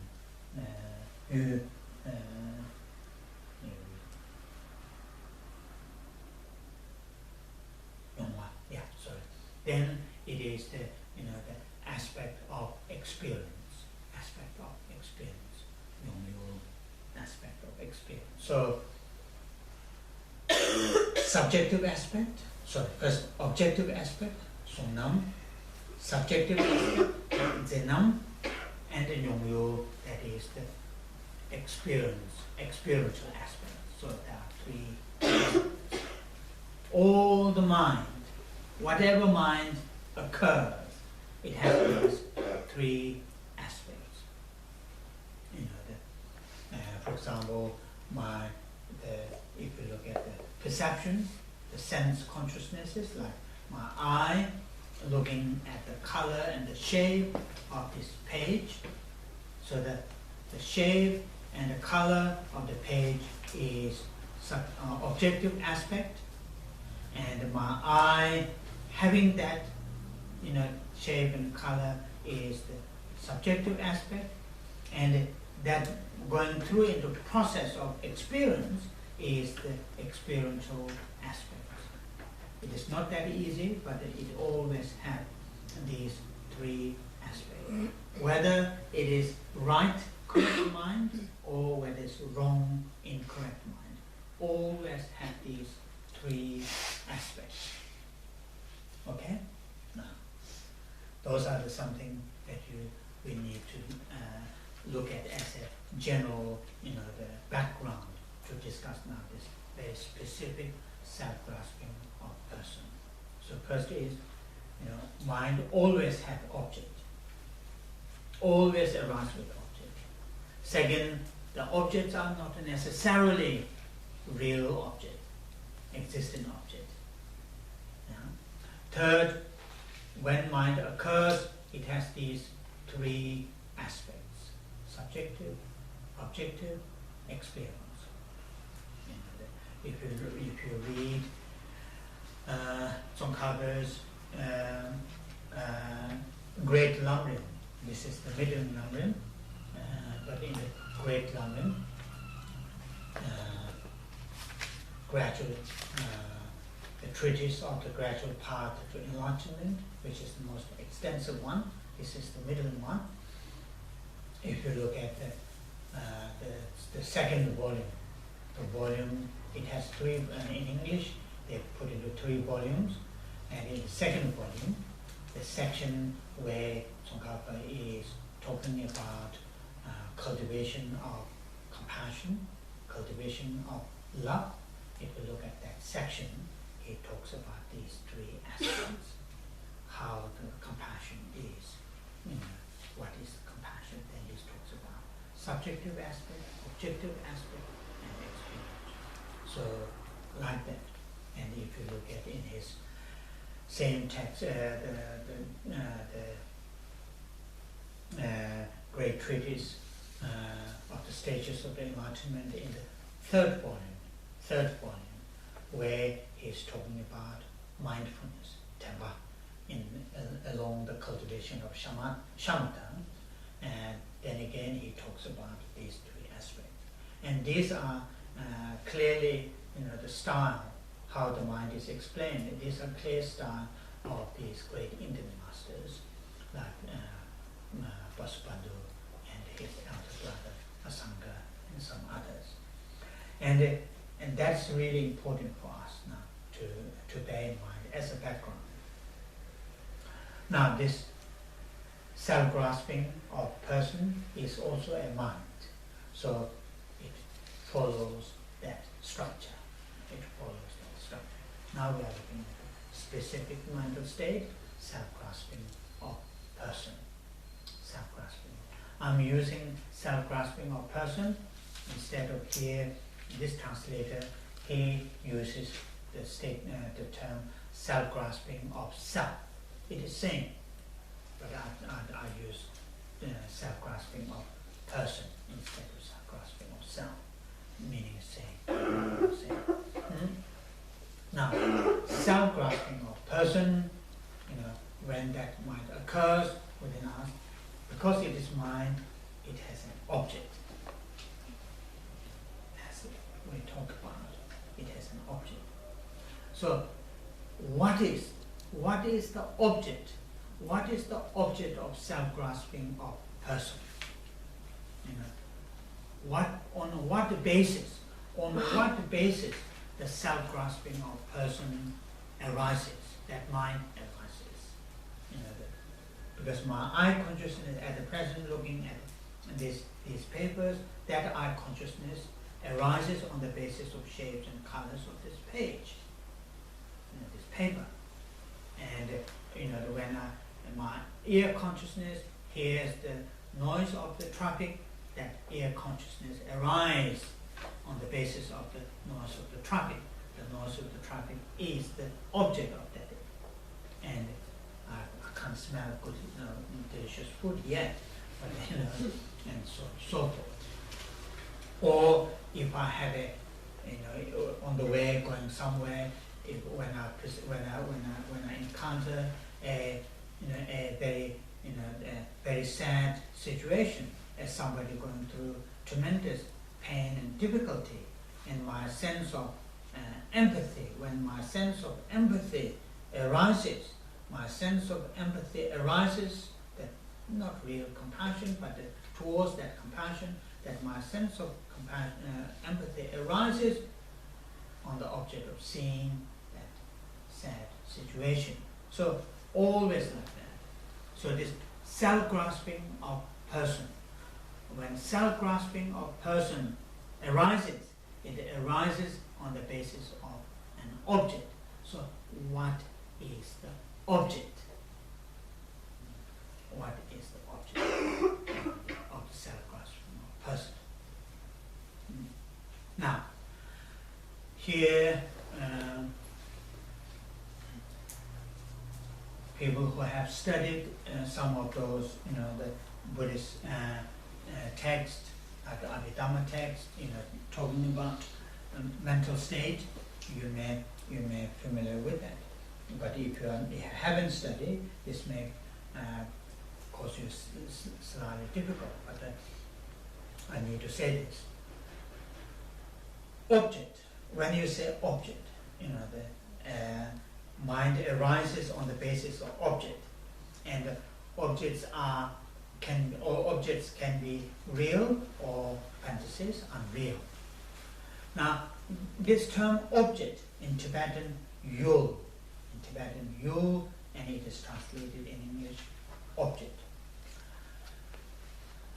In the Buddhist presentation about the minds, the one mental state, like this self-grasping or person, when it arises on the basis of an object, but it may look at the Buddhist presentation may talk about 2-3 different objects, not just one object, 2-3 different objects. So now I'm going to give you some of those terms.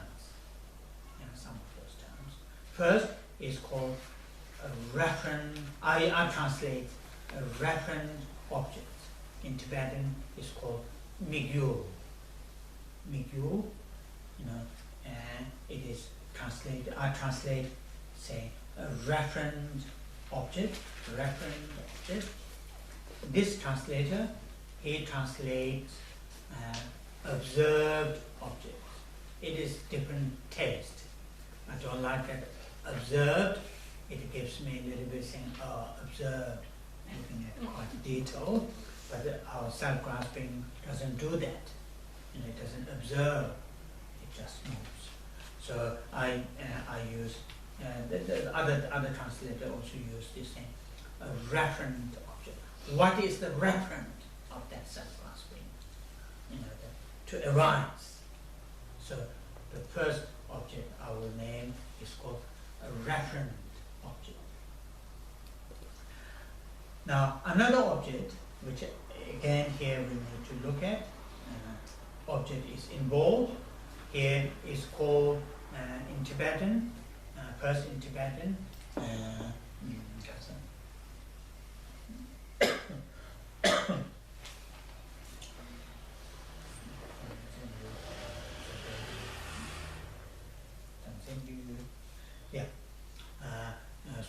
Zenyu. Now I'm forgetting my Tibetan language.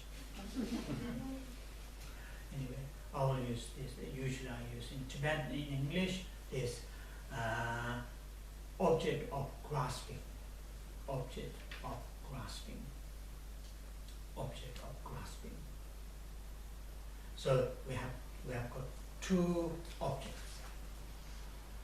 Some mental states may have more than two. Another term is called appearing objects.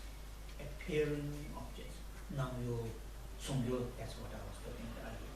Sungyu, the object of grasping. And the third one is appearing objects. Today we will not talk the third one. I'll just give you, there are these different objects. In the Buddhist explanation about the minds, certain minds, when they are in operation, all these three different objects may involve in the different stages. It has a referent object, it has a object of grasping, it has appearing objects, some mental state. But we will not discuss all those complicated ones. We'll need to look at the first two. First two are referent object and object of grasping.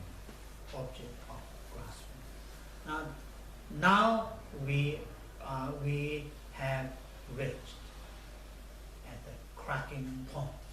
So you have to be very, very attentive now. Okay? Objects. A referent object of the self-grasping or person and the object of grasping of the self-grasping of person, out of these two, first I'm going to throw you this statement, then I will talk to you. Out of these two objects of the self-grasping of person, one does exist, one does not exist. One is completely fantasized, and one is real. Not fantasized, one is real. Okay? Now the referent object, referent object of the self-grasping of person does exist. Okay? The referent object of the self-grasping of person does exist. Object of the grasping of the self-grasping of person does not exist. Utterly, completely fantasized. Okay? Fantasized. Now,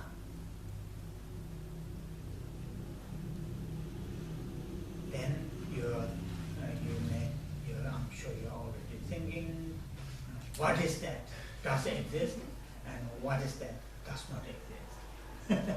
So, that referent object of self-grasping of person does exist.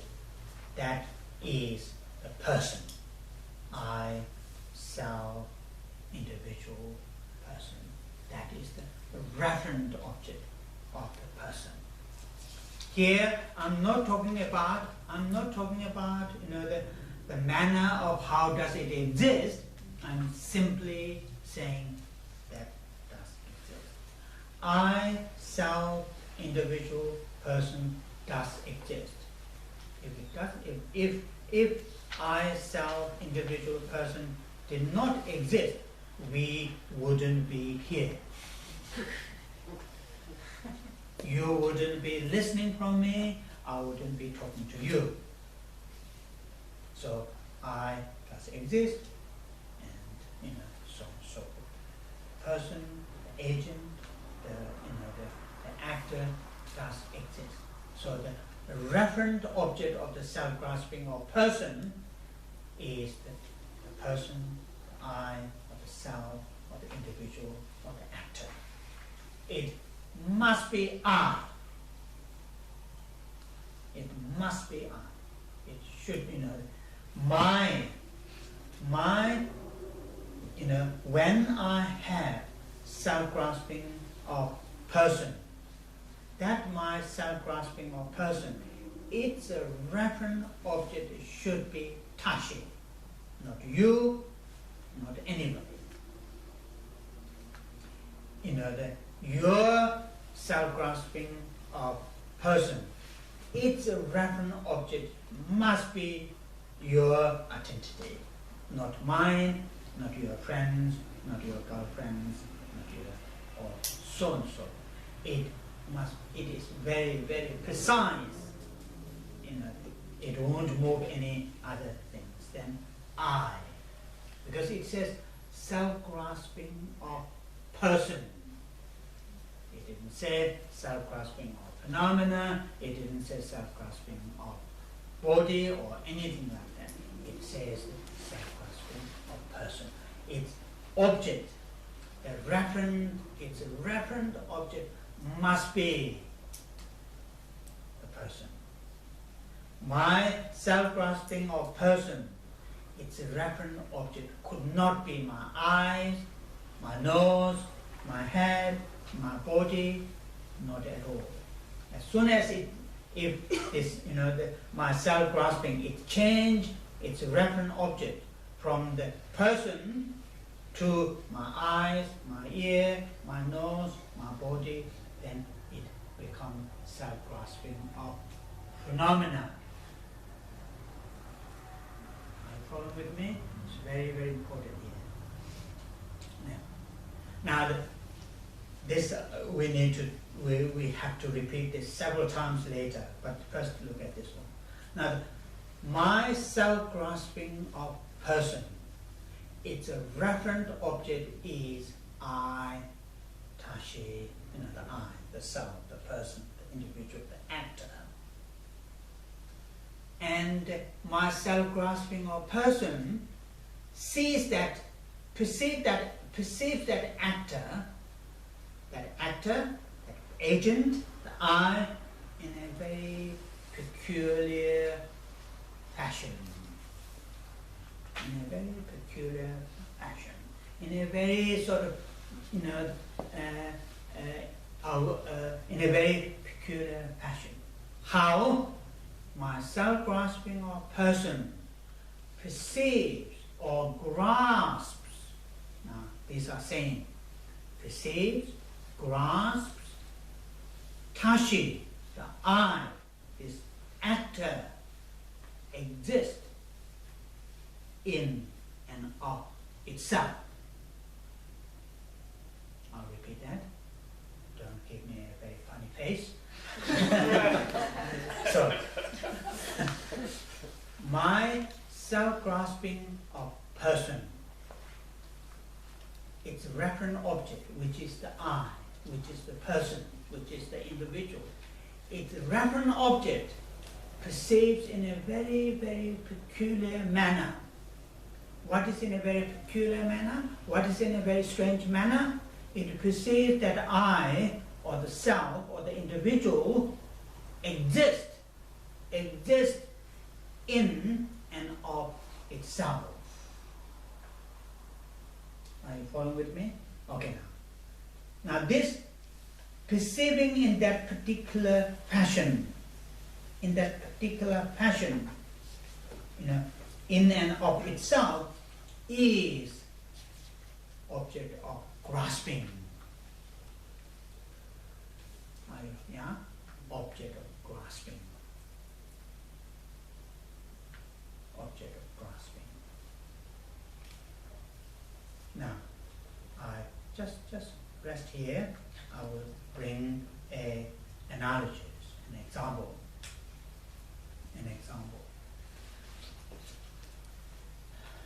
I'll bring a traditional example.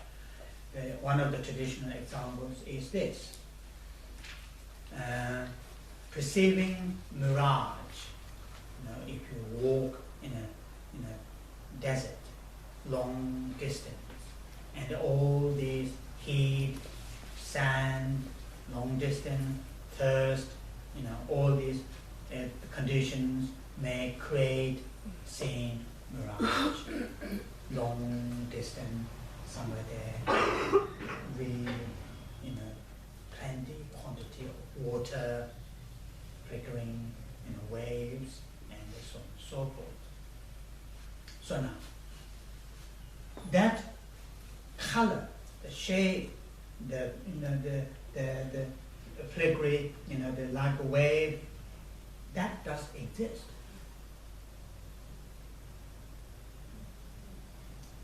But my mind thinking, there's water.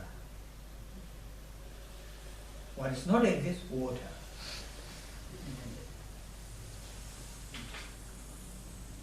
The referent object of this, my eye consciousness, seeing that thing. The referent object is that flickering wave-like, that is the referent object. That does exist.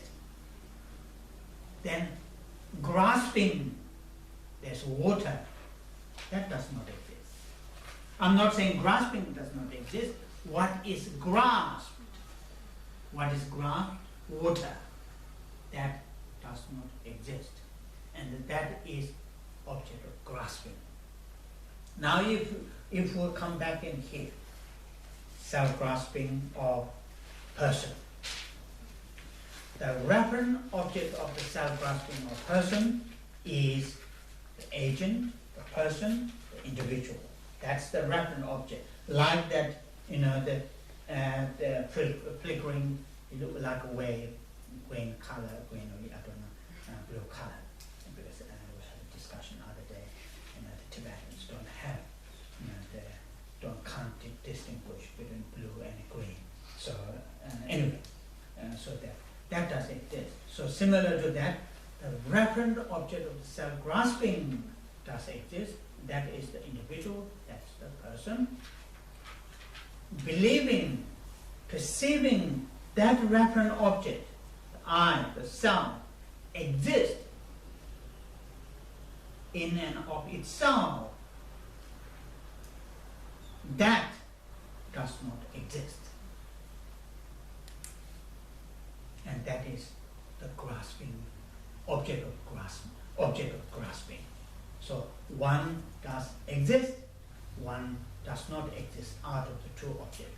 Referent object does exist, and what's called the object of grasping does not exist. You might be thinking about why he is going through all this trouble. There's a point. There's a big point. The point is this. You know, if this self-grasping of person, you know, or in general, if the self-grasping, do you remember earlier, out of the 12 links that keep factors, that keep us in this cyclic existence, out of those 12, the first one, the origin one, the starter one, is the ignorance. Then I give it a particular name, is self-grasping. If that is the case, if the self-grasping is the mind that keeps us in samsara at the end of the day, then to get rid of, to be free from samsara is to get rid of that self-grasping, because that is the root. Now, how to get rid of that self-grasping? I'm tracing back now to our previous session's topic. How to get rid of the self-grasping? And at this stage, I'm using just self-grasping, you know, at the top, that general one, self-grasping. Only way to get rid of self-grasping is by another mind. Not by prayer, not by bribing, or also I really don't think, no matter how these people who are clever to make many different drugs to hallucinate us, I'm sure it might be saying here, the UK government is struggling.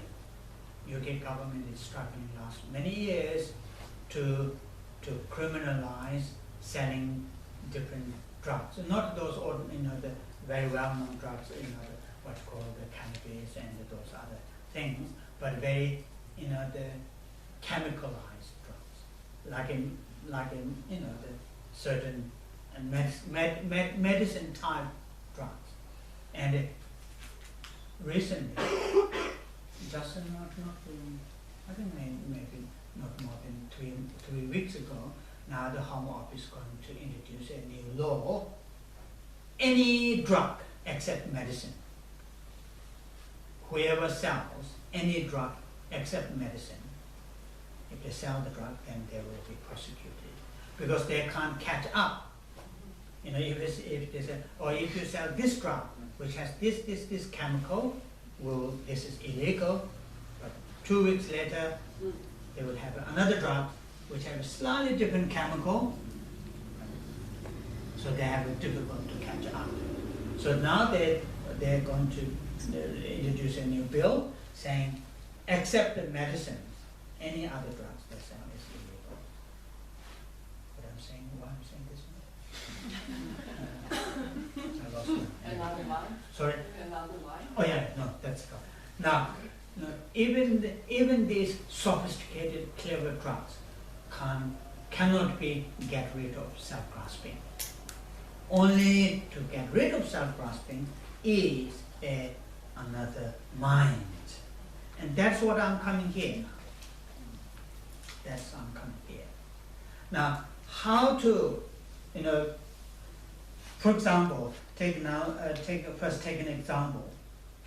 a person who's really, really angry with a person B who's really, really angry with the person A. So now to deal with the person B, to deal with the anger with the person A, if I say, yeah, you should think about the person C is very, very nice.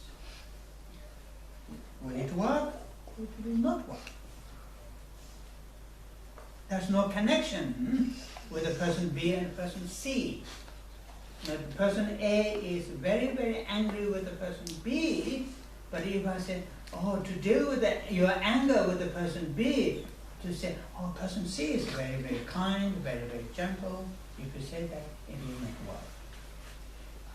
To him or her, the person A, to deal with his anger towards the person B, the person A must look at the person B's situation. Not the person C, not the person Z, the same, it must be the person B. The object, same object. Now to deal with the anger, then what's the best way is to try to bring the complete opposite of the anger.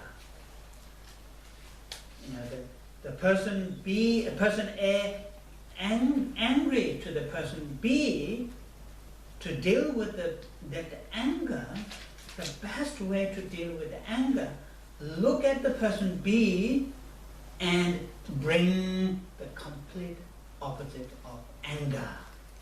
That will work. That is the best antidote.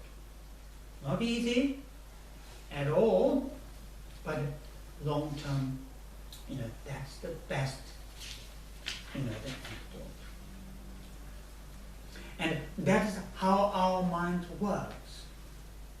Our mind naturally have what we, theoretically, what they call, our mind have this mutual exclusive element.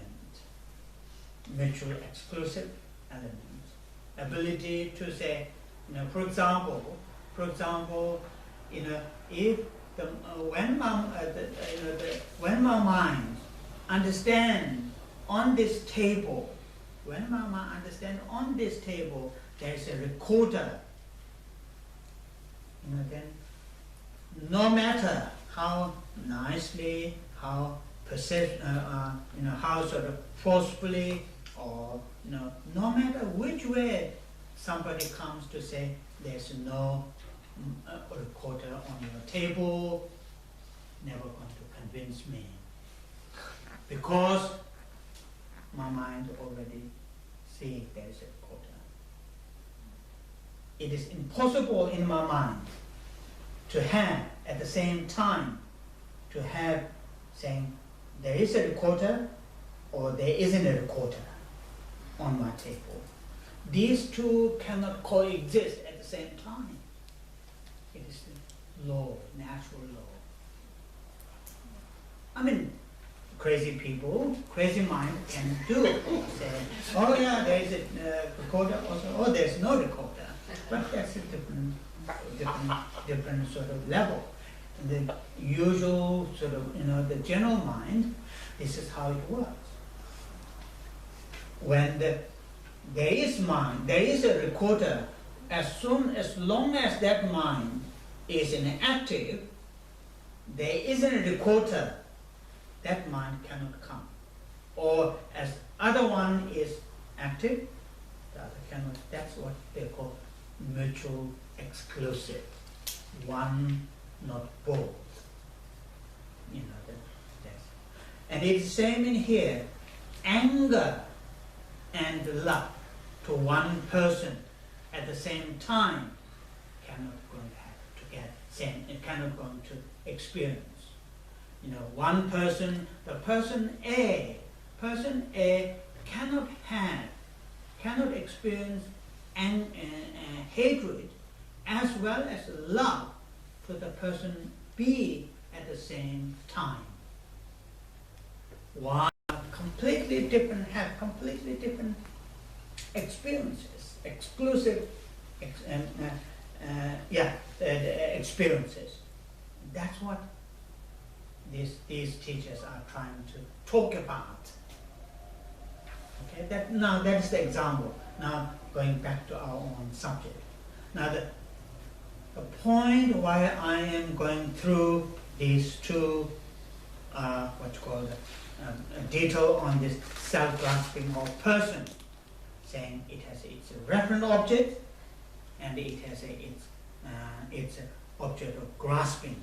Why I am saying that, to deal with the self-grasping of person, which is the one of the root of samsara, to deal with the self-grasping of person, we need to understand what is its referent object, what similar to that person B, what is its referent object, and what is its grasping object, that object of grasping, which is the anger in the example. Are you with me? It's very important. If you don't get this, I will not let you go for lunch. No, that's really important. This is now we have arrived at the cracking point, that out of the four essential points, the first one, identifying the object of negation. Now we are at that stage. Yesterday, day before yesterday, all those are the preparation. Now if you miss this one, then we miss the main point. So that is here. What we need to find out a mind. We need to find out a mind which is looking at exactly the same referent object of the self-grasping of person. I'll repeat that.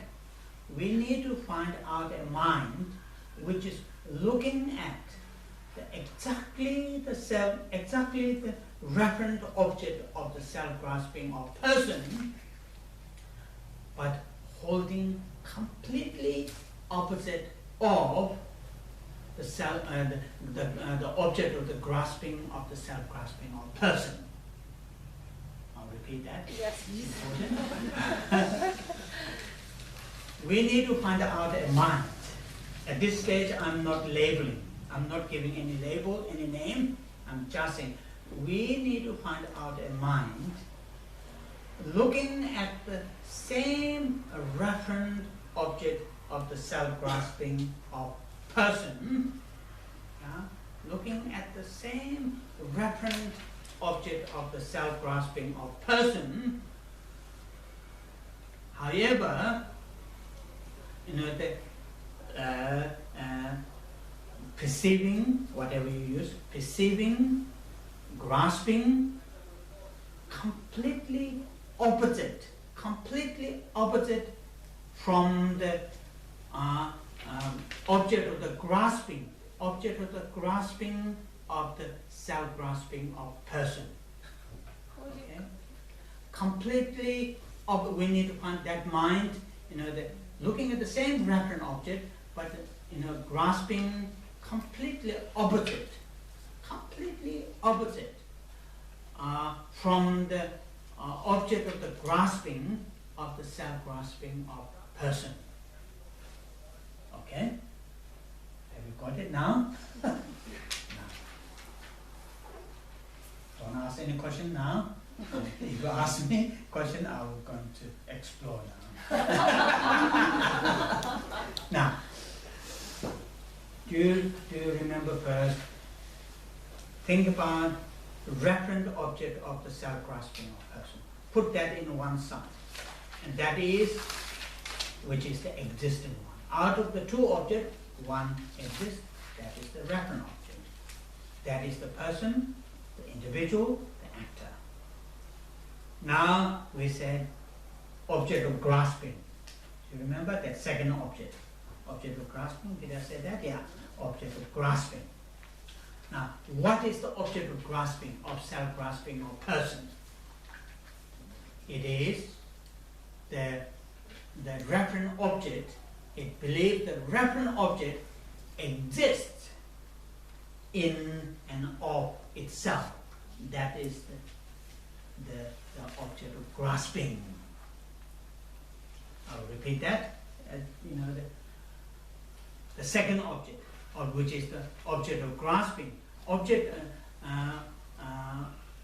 of grasping, of self-grasping, of person is that a referent object, believing or perceiving that referent object exists in and of itself.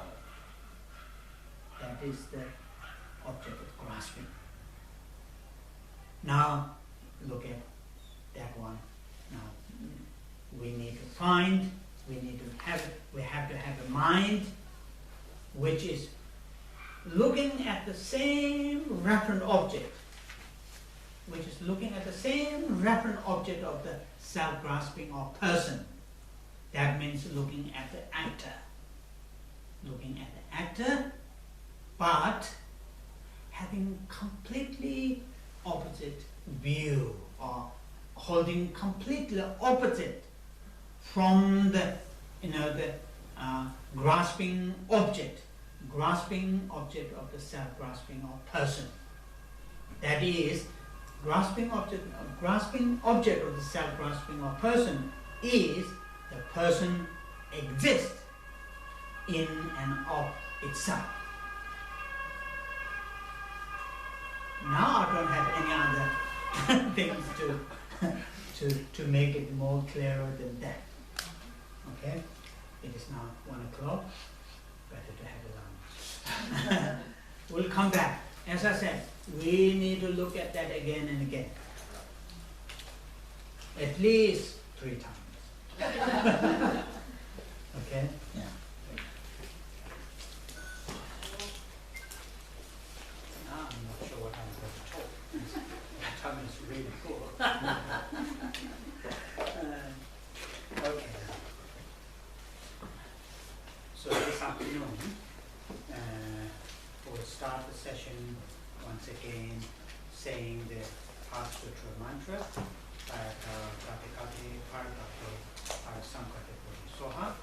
You can use the sutra as a just simply the recitation, just as a simply to try to bring the concentration, focus. Also, you can say the mantra to think, may I, able to, may this realization be established within my mental state, not just benefit to myself, but also benefit to many.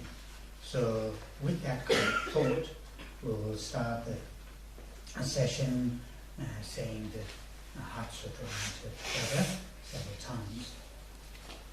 And this afternoon, we will not have 2 sessions. We'll have one relatively long session, but not until 5, don't worry, because I'm going back to UK, my home. Anyway, I'm going back, so I need to catch my flight, and so we'll stop a little bit earlier. And so therefore, now also we'll start in 15 minutes late than scheduled, so we'll not have the tea break, okay? Mm-hmm. So first, starting the Heart Sutra mantra. Mm-hmm.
Just before our lunch break, I was trying to say that, the first point is I'm trying to say that the self-grasping of person, when this mind arises, self-grasping of person, when this mind arises, it arises on the basis of, in the process of it arising, it has a referent object, and it's an object of grasping. Then I moved on to say, really to counteract, or in other words, to another term is to apply antidote. If this self-grasping of person is wrong, mistake, and root of our problem, if that's the case, then we need to deal with it. We need to work with it. We need to sort it out. One of my English teachers used to say, Tashi, you need to sort it out, this statement. So we need to sort it out then, if that's the case. As these teachers are saying, root of the cyclic existence is this ignorance, and very precisely this self-grasping, and now we are going more precise, self-grasping of person. If that is the case, if the self-grasping of the person is the main troublemaker, then we need to deal with it. So dealing with the mind, and as I give you example with the anger, as I use example, dealing with the mind, to say that anger to be eliminated, then we have to apply another mind, not drug, not running away, not suppressing. We need to apply another mind. And these two minds, in this case, self-grasping or person, and its antidote. Antidote, it's a countermeasure, antidote. These two must focus on, as far, I shouldn't use my term, the focus. I will use their referent object. Their referent object must be the same. Do you remember earlier I used that example? When you have anger, A, B, C. So, same in here. To deal with the self-grasping of person, that mind which is going to counteract, work as a countermeasure to the self-grasping of person, that mind, must, that mind's referent object is concerned, it must be the same as the self-grasping of person. So it means, the self-grasping of person and its antidote, which I haven't named yet, it's an antidote. That mind, their referent object must be the same. Now, what is the difference between the self-grasping of person and its antidote? The object of grasping must be completely opposite, like anger and love.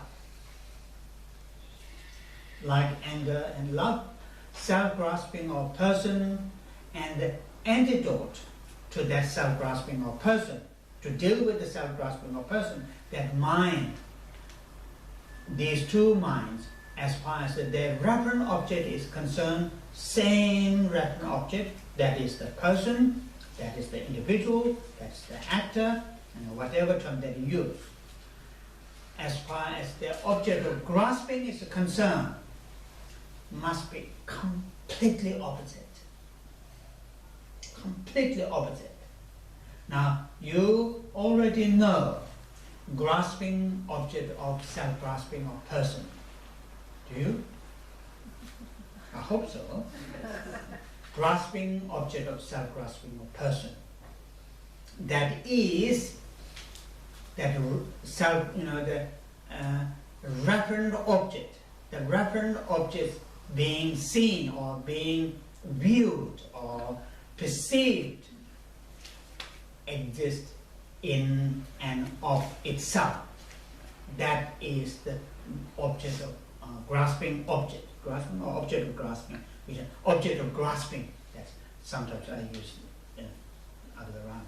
Object of grasping, of self-grasping or person. Now the object of grasping for the antidote should be completely opposite.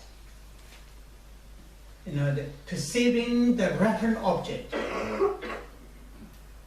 exists, or does, if I use that, does not exist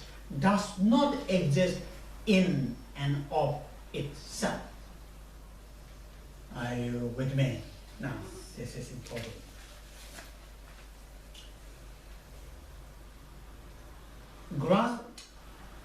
Object of grasping of the self-grasping of person is, the I, the referent object, the I or the person perceives or view. It exists in and of itself. That's the object of grasping of self-grasping of person. Now the antidote, the object of grasping of that antidote of the self-grasping of person is perceiving that the referent object does not exist in and of itself. The referent object does not exist, from its own right, does not exist from its own entity. all those four things. Completely, do you remember those four things that we have? In and of itself, exists by its own entity, exists by its own nature, exists by its own right. Those are the object of grasping, of self-grasping of person. Now the object of grasping of the antidote of the self-grasping of person, that other mind, is completely opposite. That is, the referent object does not exist in and of itself. The referent object does not exist by its own nature. Referent object does not exist by its own entity, and the referent object does not exist by its own right. Okay. So now that is here. We are at the moment we reach at this stage. I haven't said that much. I haven't said that much about meaning of exist by its own, exist by its own entity, exist by its own nature, exist by its own right. Also, I didn't say that much. Exist by its own, on and of itself. Simply what I said. This all share a meaning of there is some kind of autonomous, independent nature of existence. All these four. I said only that one. Why I didn't say that much? If I say lots, that causes more confusion. One thing what I said yesterday, which is very, very crucial, I said observation is important. That we need to observe how we perceive I, self, actor, individual, agent, while we are in a, what's called doing ordinary things, or doing some amazing things, or receiving some awful things. Along those situations, we need to do observations. Through that observation, then my guess is whether or not that's a different. These are the literal translation from another language, from Tibetan, and these are Tibetans translate. The Tibetans got from the Sanskrit. So two, three different languages, that pass through. 2, 3 different cultures pass through. May not exactly fit on and in and of itself. From its own right, from its own entity. This may not fit exactly what we are talking about here through your observation, but you may get some kind of overall that I said that I, or the agent, the person, who is experiencing, who is creating, who is yearning, longing, that I, or the person, you may perceive that some kind of independent from the mind and the body. If you have that kind of perception, according to these teachers, they are saying that is the troublemaker. That is the troublemaker.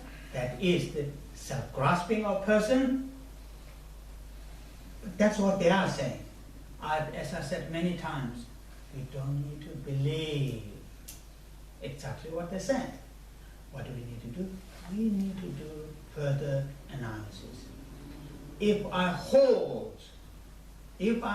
that kind of concept of I, that kind of view of I or the self exist in that kind of fashion, independent from the mind and body, really would that cause more problem? That is the real. The theory is this. Here, now I'll briefly read this.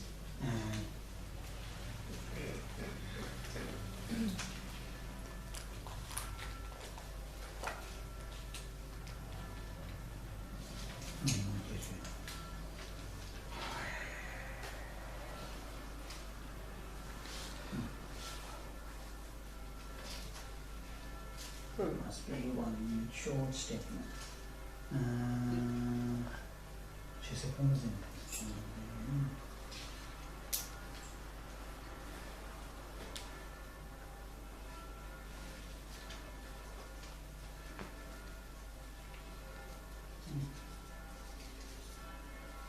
Anyway, there's some way in here that it talks about from the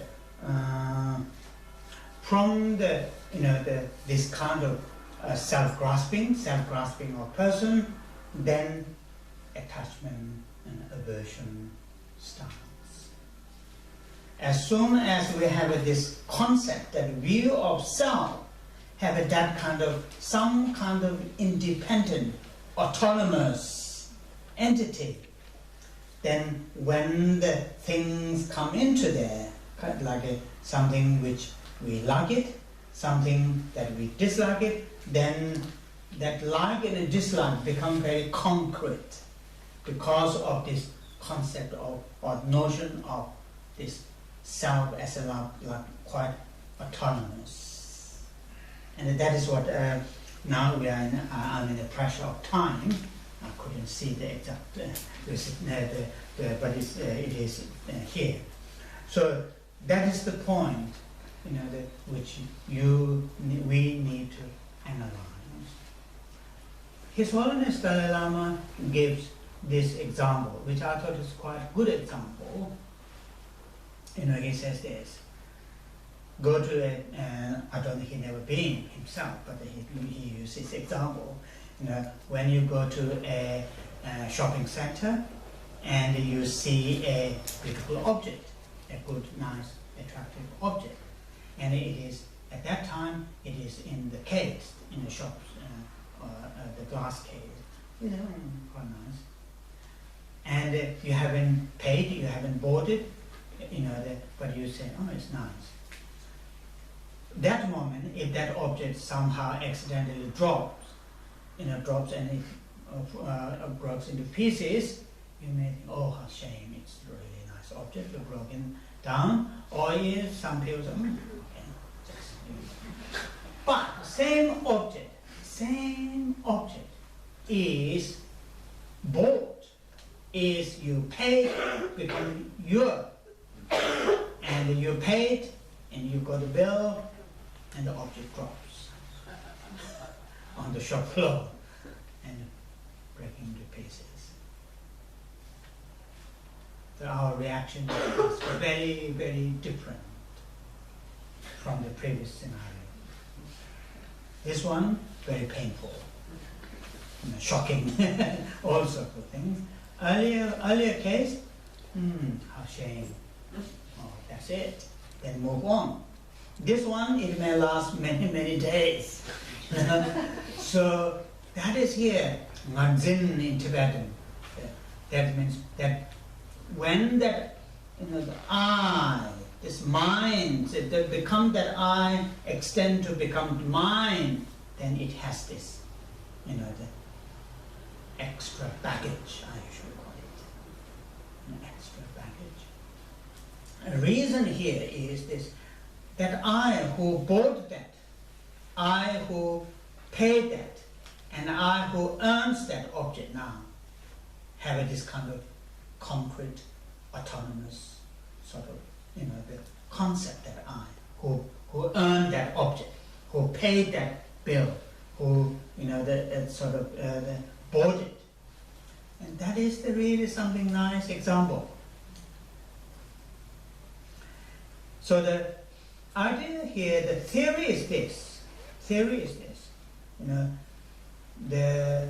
Now going back to the complicated one. When we, through the analysis, when we see the self-grasping of persons. Now I'm going back to that one. A self-grasping of person.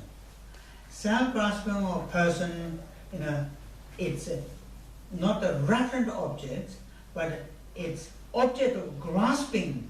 When we say its object of grasping is wrong, that will sort it out. Problems.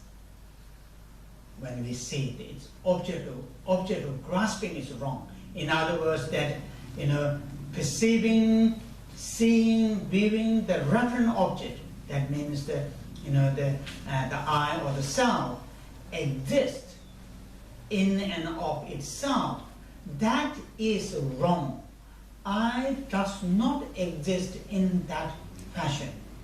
In the fashion of in and of itself. When we are able to see that is the case, then this concept of a self as an autonomous, the view of self as some kind of independent will loosen. And therefore, less attachment, less anger, and so on and so forth. That's the root. Now I'm going to give a name to that antidote. And that antidote is called realizing selflessness of person. A long one. Realizing selflessness of person. Okay. And it also have a what's called and anyway, I'll give you another name. Realizing emptiness of person.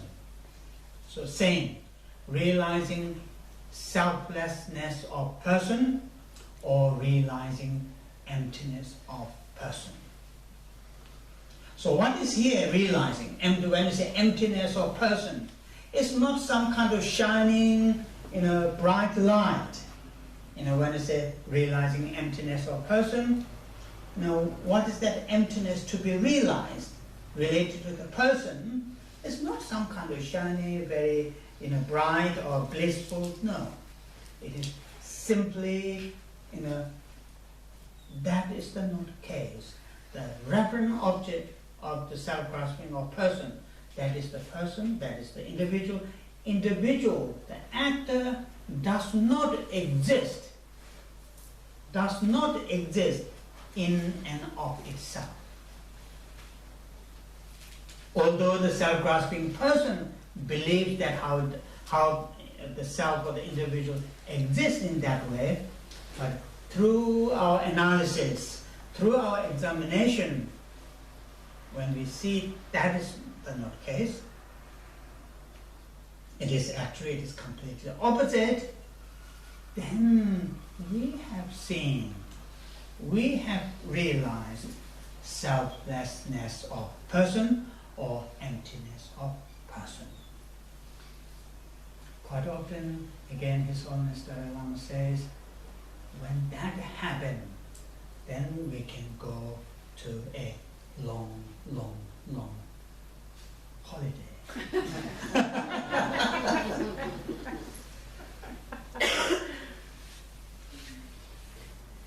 I think the Arya Day says this. 태좀 사와 짱지장 세고술부 제베체. 태좀 사와 짱지장. 태좀 사와. That means having a little bit suspicious, a little bit doubt, suspicious on this, how self-grasping perceives the I, how self-grasping perceives the person. Just even having just small doubt, small suspicion. I'm not sure. Although self-grasping or person perceives the self in that particular passion, but I'm not really sure. There's some contradiction. Just having that kind of doubt. Tezom sawa zamdidyam. Then tezom means doubt. Sawa means having doubt. Zamdidyam means just mere having a doubt. Doubt on how self-grasping perceive the I, self-grasping or person perceive the I. Just having that self itself. Then the next line says, Siva fulbu jevache. Siva, that means grasping, like attachment or anger, those grasping mind. Fulbu, if you have a piece of cloth, particularly, those what you call the cotton, made of cotton, piece of cloth. If you, leave it outside, the sun and the rain for a year, the next year, if you start to go and, to pick it up, it will become what you call the literal translation is tattered, just really come into pieces. Even though it may look like the exactly the same piece of cloth you left the last year, but when you start to hold it, it comes into pieces. And it says that. Just having the doubt of whether the self-grasping or person, how it perceives I, is really right or not. Just having that doubt, it will help to reduce that our strong grasping, like attachment, aversion, those that we have when we encounter, the situations. That's talking about benefit. That's a long way for us at the moment. But this is really important one. This is really important one. In terms of if you ask me, what should I, to understand emptiness, what should I need to really analyze? What should really I need to, do the analytical meditation? And this is the thesis. This is the point you need to do, analyze. Whether the self-grasp, the self-grasping or person, perceive its I, its referent object in this particular passion, whether that is the true or not. And that is the analysis. Okay. And that is, the self-grasping of person, perceiving I, perceiving self, or perceiving that it's a referent object in that particular passion. The passion of it exists in and of itself is the object of negation that need to be identified. Now we're going all the way back to the first out of the four, the essential point. Do you remember 4 essential points? That first essential point that we started yesterday. Now we are coming back to that. This is what, according to Lama Tsongkhapa, to understand emptiness, this must be understood first. What is this? That how the self-grasping or person perceives its referent object.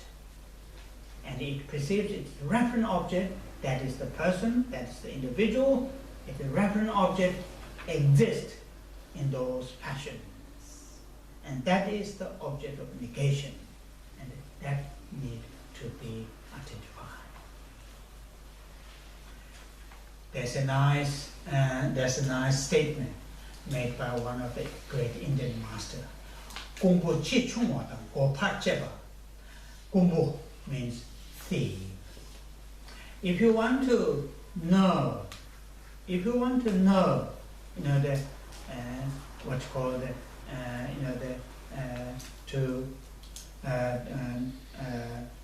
to protect your possession, from the thief, it is useful to know who are the thieves. If you know who are the thieves, you will make better protection from your, from the thieves. And that is this example. Another example is used by this used by Tsongkhapa. Tsongkhapa says this.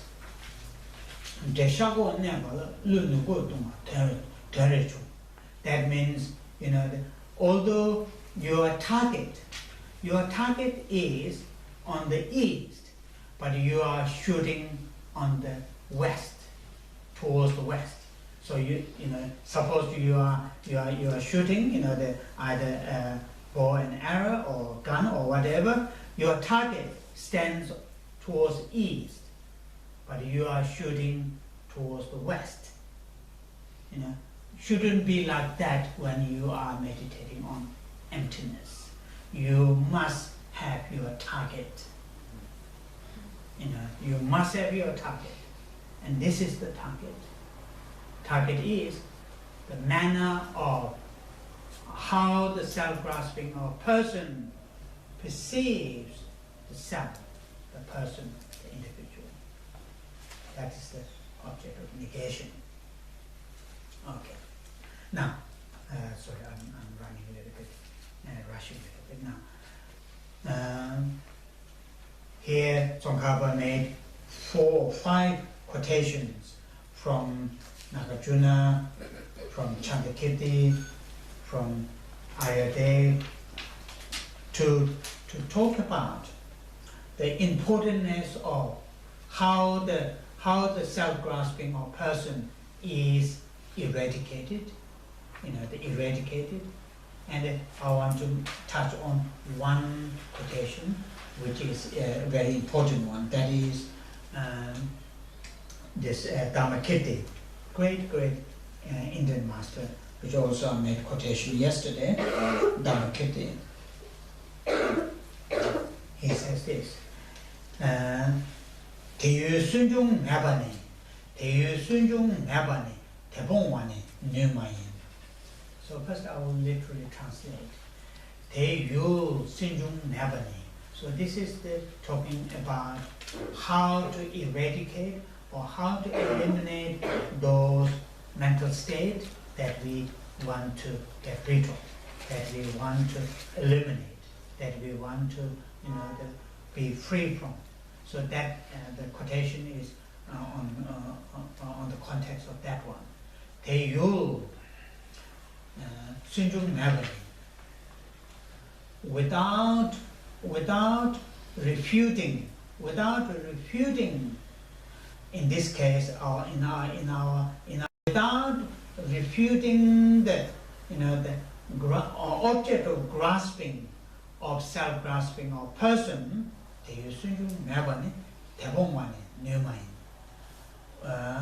the self-grasping of person cannot be eliminated, cannot be get rid of from our mental state. So that is what the Buddhist way to deal with those mental states which we don't want to, which we want to get rid of. So how to get rid of that particular mental state that we don't that we want to get rid of? Only way to get rid of is refuting the object of grasping of that particular mind. Object of grasping of that particular mind. Now, how to refute that object of grasping on that particular mind? How to refute? Now, that is through, in this case, a self-grasping of person.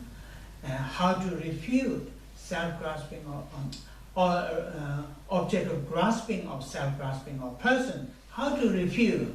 It is only seeing that is wrong, that contradicts with the fact, that contradicts with the what we experience, what we so through seeing the contradiction with the facts, with our experiences, then it will, how the object of grasping is refuted.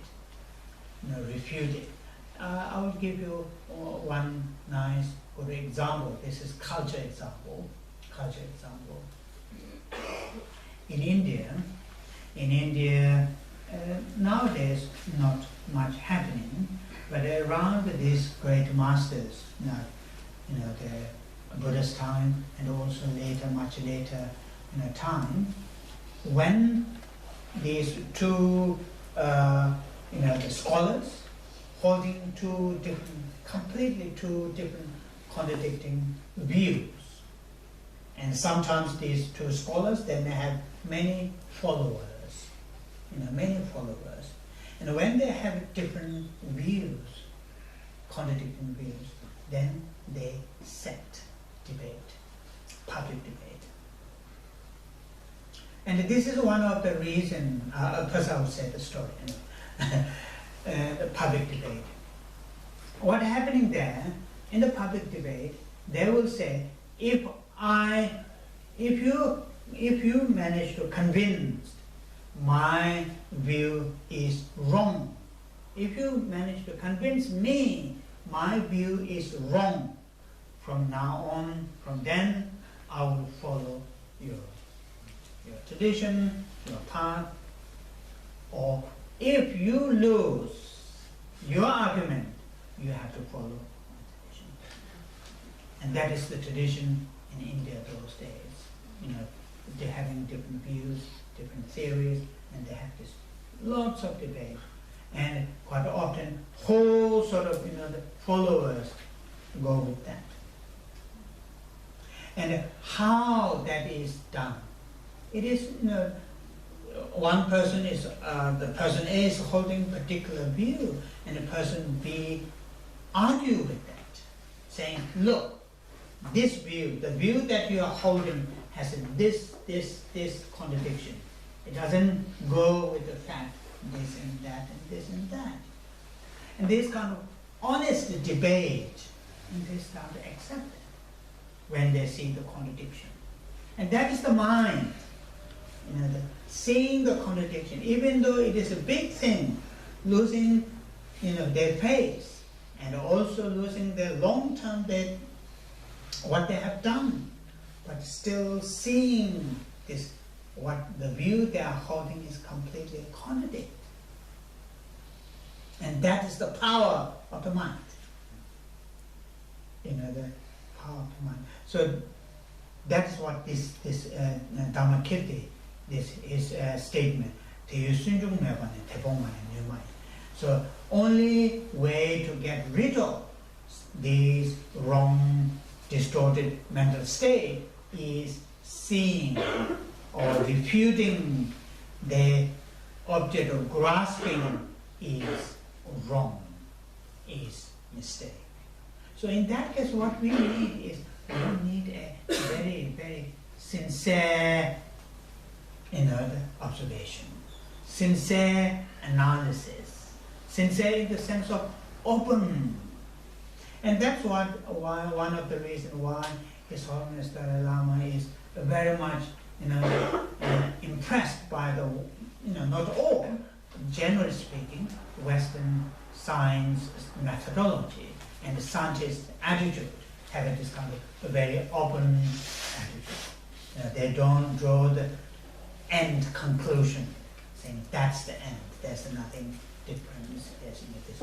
They don't do that. They have this open, whenever they set up a project, research, or whatever, they have this open mind. The general, of course, I've read many articles, and they are not there all the time, not like that, they want to hold their own position regardless of whatever is going on, but generally and that's what His Holiness says. It is a very, very similar approach in terms of what we are talking about here. So analysis must be done with a very, very open mind. Okay? So that's the one chapter I'm going to close down now. Now I'm going to move to the slightly different, but as the continuation. So far, I talked about self-grasping of person, didn't I? So, and as I said this morning, if we manage to sort it out, self-grasping of person, then the self-grasping of phenomena is very easy to understand. Only different is we are talking about the referent object. You know, the difference between the self-grasping of person and the self-grasping of phenomena, between these two, the difference is only the referent object. Now I want to do a brief examination. What is the referent object of the self-grasping of person? Anybody? Person. Person, or the actor, or the agent, the I, the self, the person. Referent object of self-grasping or person. Now the referent object of the self-grasping or phenomena is other than the person. Very simple. Other than the person. What is here? You say I. What is other than the I? Is the phenomena. So that means the referent object of the self-grasping of phenomena is other than the I, other than the person. That starts from body, feeling, faith, emotion, so on and so forth, then slowly extend these things, then slowly everything. Everything. That's a referent object. However, its grasping object is concerned, no difference between the self-grasping of person and the self-grasping of phenomena. I will repeat that again. Somebody nods his head. I know. Now, what I'm saying is this. Self-grasping of person. Do you remember this morning? First I said self-grasping. It's just general there, self-grasping. Then I said, okay, I will discuss this self-grasping under these two things. Self-grasping of person and self-grasping of phenomena. Do you remember that? Okay. Now, if you don't remember, there's nothing I can do. Morning is already past away. We can't bring back that.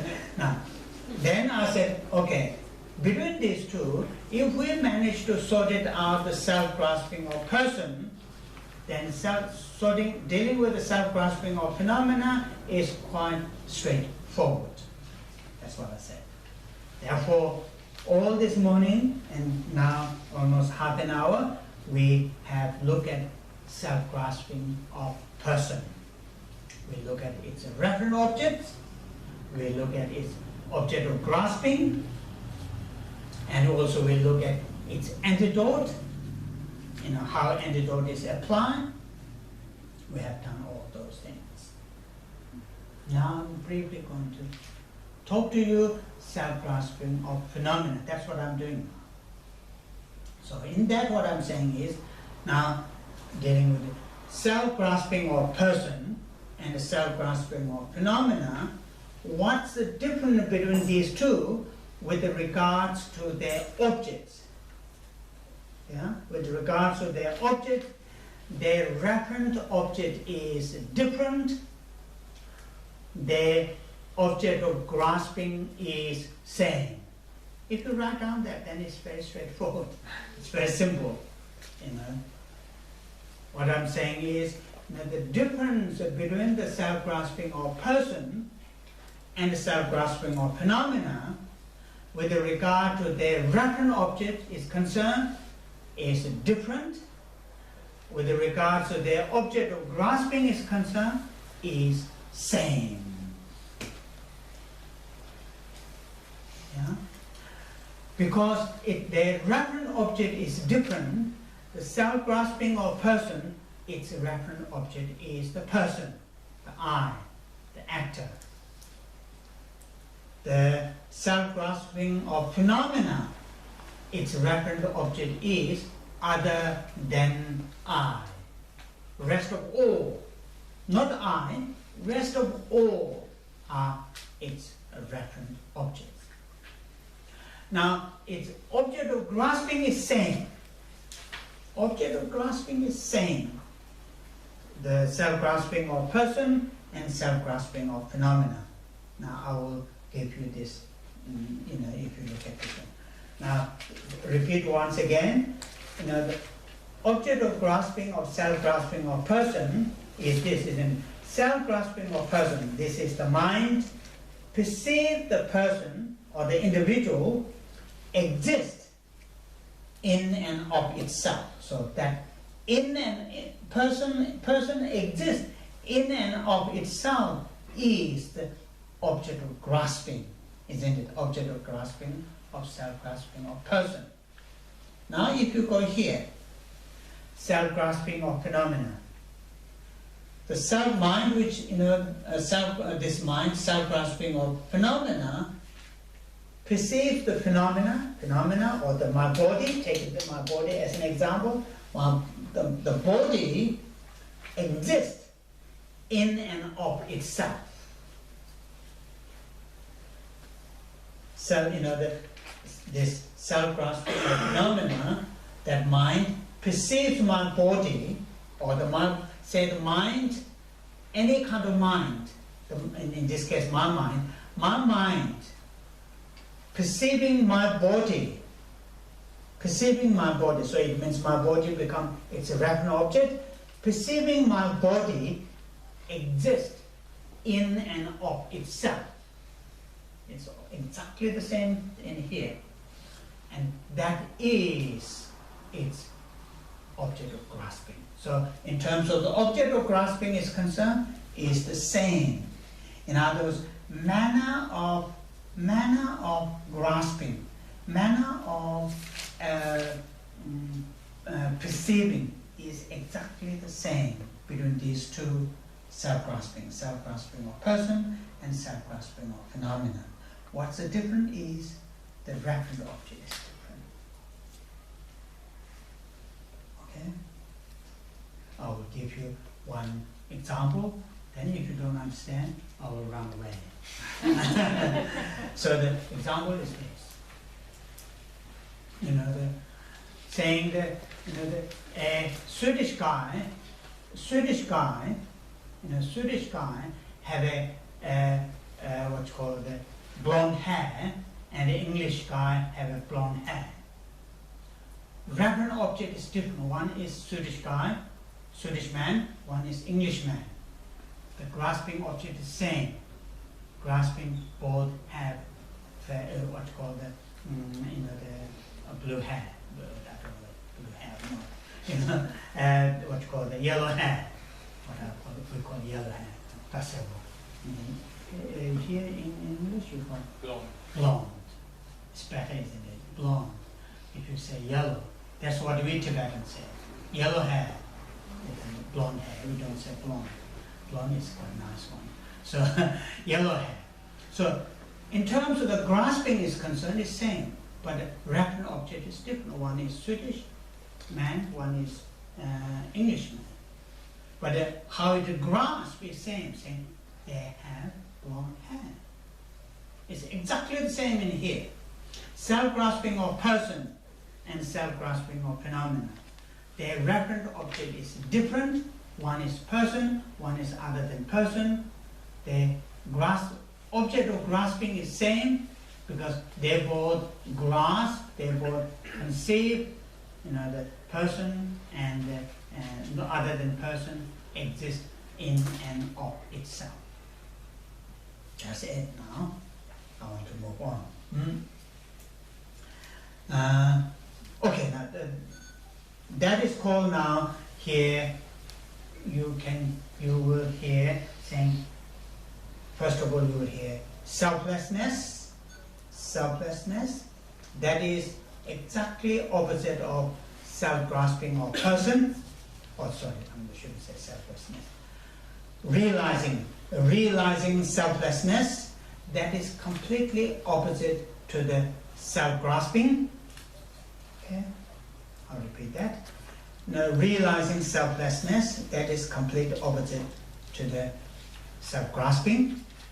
Now if you come a little bit down, self-grasping of person, its antidote is realizing selflessness of person or realizing emptiness of person. Then move to the next one. Self-grasping of phenomena. Self-grasping of phenomena, its opposite mind is realizing selflessness of phenomena or realizing emptiness of phenomena. Okay, so there's these sort of things. Now, to summarize that one, what is called is two kinds of emptiness. Emptiness of person and emptiness of phenomena.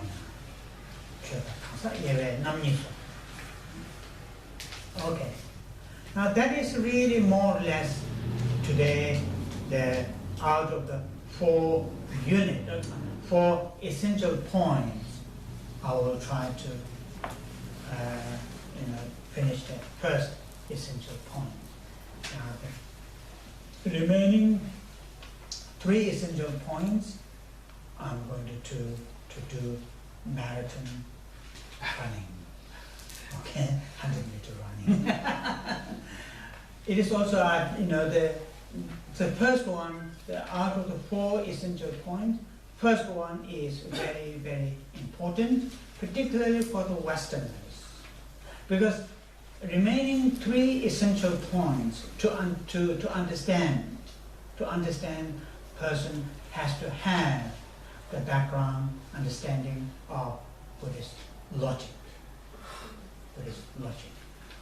Without understanding of the Buddhist logic, just going straight to these three, the second, third, fourth essential point will be not that easy at all. So that's why I thought my time in here I should spend more on the first essential point rather than spread all thinly try to explain all the four essential points. However, I want to touch on the remaining three essential points just to give you the see how the analysis is done. How the analysis is done. Now the second essential point is, as I named yesterday, it is called essential point of pervasive. It is really very much in certain extents, although I haven't trained in maths, but in the mathematics logic, is 2 plus 2 is 4. No 5, no 3.5, and so on and so forth. 2 plus 2 is 4. And that here it has that kind of connotation, pervasive, in Tibetan, taba. What it's saying is, if I give you another example, close to the Buddhist logic, if I say, I will use this. This is the example. Whatever thing that come into that thing come into being, that thing that come into being, it necessarily be impermanent. If I put it that way, I'll repeat that again. Whatever the thing, whatever it can be, internal, external, visible, invisible, whatever, enlightened, unenlightened, samsara, no difference, whatever. If that thing come into being, come into existence, come into existence by the causes and the condition, that thing must be impermanent. That is called pervasive. In other words, there's no third option. There's no third possibility. Saying, yes, there's a thing which come into being, come into existence by causes and conditions, but still that thing is not impermanent. And that is here is talking about pervasive. Because to form this analysis, to examine whether I exist as it appears to the self-grasping or not, we have the argument must be very tight, not lose possibility, probability. Many of the logics are in that way. Yeah, probable, possible. But here, what this second essential point is saying, no, possible, probable are not right one. It must be pervasive. And I gave you the example. Now, this in this case is this. Pervasive is this. If something exists, it must be one or many.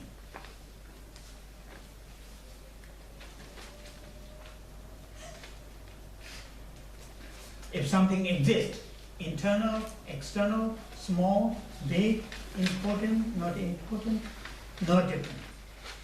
If that thing, if it existed, if that thing exists, it must be either one, not one with something, just one number, or many. Because one and the many are mutually exclusive. There's no third possibility. Something would exist which is not one or neither many. There isn't.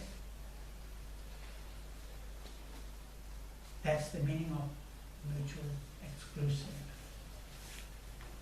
Do you remember earlier I put on mutual exclusive? Mutual exclusive can be looked at in the external things and events. Also, mutual exclusive also play in our mental level, in our mental state. And that is also, one of these, what is his name? One of anthropology, French, is he French? Yeah, French anthropology.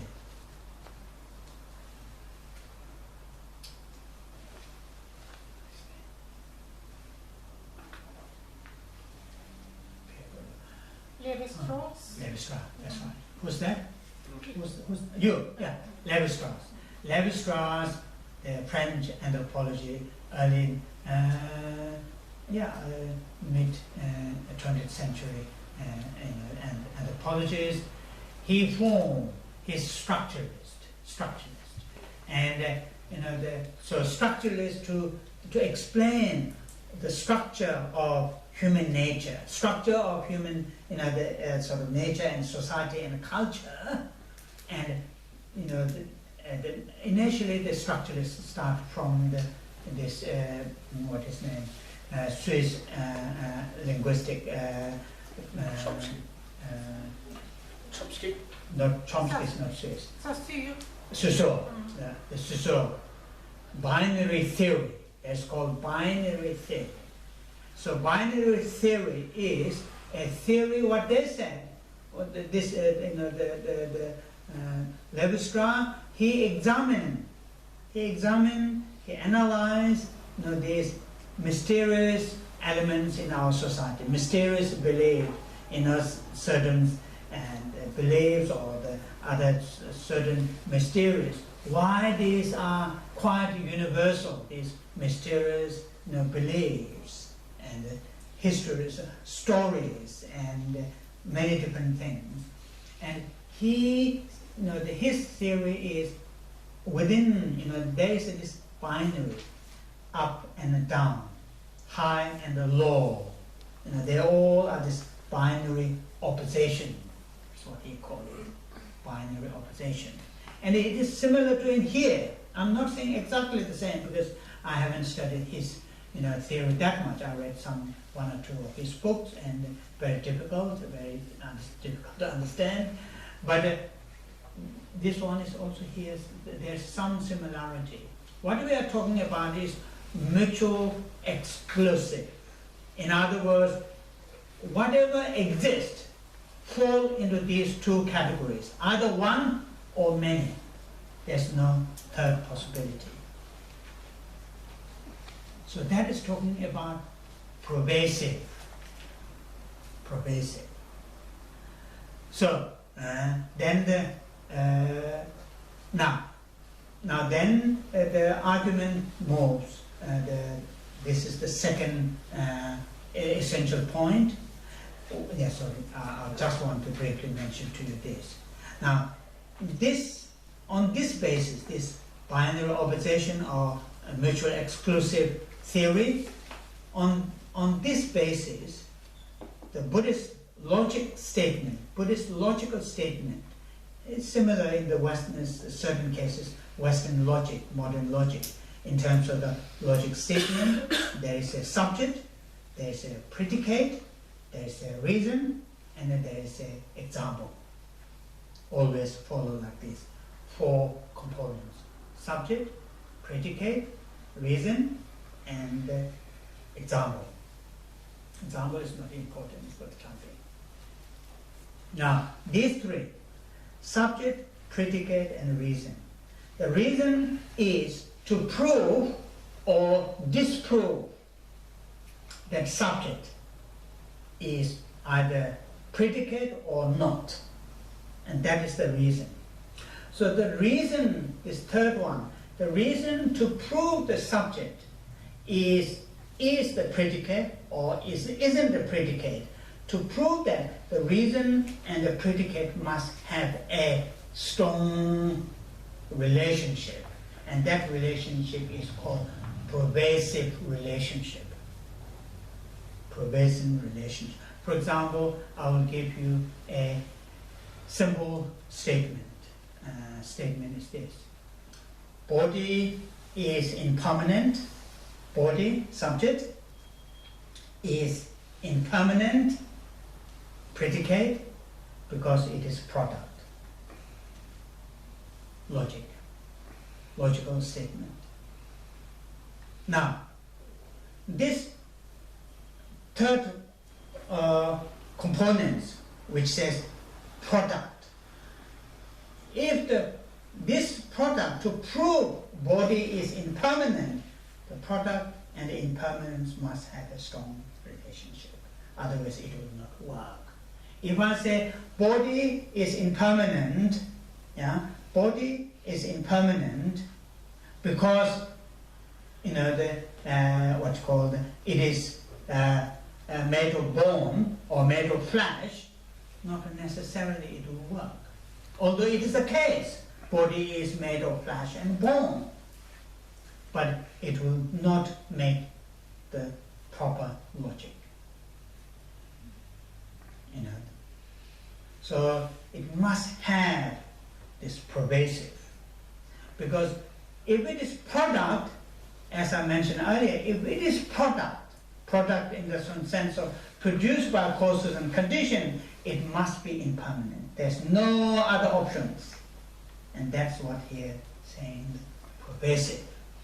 And that's here, this Tsongkhapa's second unit, second essential point, which is called pervasive. Related to this, somebody who would love to set up his or her logical analysis to examine whether I, the self, exist, as the self-grasping of I perceive or not, to set up that logical analysis, then the logical must have that kind of frame, pervasive, and so on and so forth. But what I would say, because even like you and me having trained in that kind of particular logical statement, still we can do the analysis from our own you have a relatively quite good writing, the essays, traditions. It's almost it will do the same sort of job. When you write the essay, on your whatever question that you want to write an essay, there are some exceptional cases. Usually, you have to either you say that you agree, then you give the example, you give the reason, then you have example, or you say I disagree, then you give the reason, then you get the example, or you make a short quotation, isn't it? So that what you agree and what you disagree, the reason that you are giving, either agreeing or either disagreeing, must have the weight to say that, to answer that question, the essay question. Otherwise, you will not get any mark. So it is the same. It is the same. Only different here is, in this kind of very traditional way of presenting, they are very closely analyzed or closely explain this traditional logical argument. Traditional logical argument. But thesis can be exactly the same. The proposition is the same. But how to argue? Here, argued from the Eastern logical methodology. You can argue in a different way. Agree or disagree? Okay. Now, that is really almost it. If you have one or two questions, I will take it. Otherwise, I will say goodbye. Yeah. The Dalai Lama says it's very important that every day you should remember bodhicitta and you should remember emptiness every day. So, what is your recommendation of remembering emptiness every day? What would be a good, a short practice thing for us to sort of keep working? Yes. My advice is run away. Now, it is not that easy to just have a brief, the reflection of emptiness. It is not that easy. What is useful here, is give time to yourself, like this kind of weekend that we spend today at this time. Give time yourself for good chunk of time to really go through some of these, the texts describing emptiness. Then, the form some. I usually say this, particularly people who do some daily practice or like that. Then, because in everyday life, every day, because of the busy and the having heavy commitment, we don't have much time, lecture time to do the meditation, then do the recitation, then do the meditation. What we have only time is just say once, that's it, also I've done my commitment. So, but what we can do, we can set it maybe at least once a year, a week, or 10 days, set a time. Then focus on a particular subject, particular area during that period. Not going everywhere, not going in all different subjects. Just focus on one particular subject. In this case, focus on emptiness for a week or 10 days. Really, again, not reading many different texts, just one text. Prepare yourself to read. So read that text, then really contemplate, form, your understanding. Then coming days, weeks, months, briefly recall what you have managed to collect from study. Otherwise, it is very difficult. I mean, bodhicitta is slightly different. Holding that altruistic mind is slightly different. Holding emptiness, the understanding of emptiness, without going a little bit of thorough analysis, thorough investigation, is very, very difficult. Apart from just say all things are empty of inherent, and apart from just holding that, and that itself won't be that much productive. So anyway, I'm mumbling now. My advice is, give time to yourself once a year, a week, 10 days, to study on emptiness. That use as the base.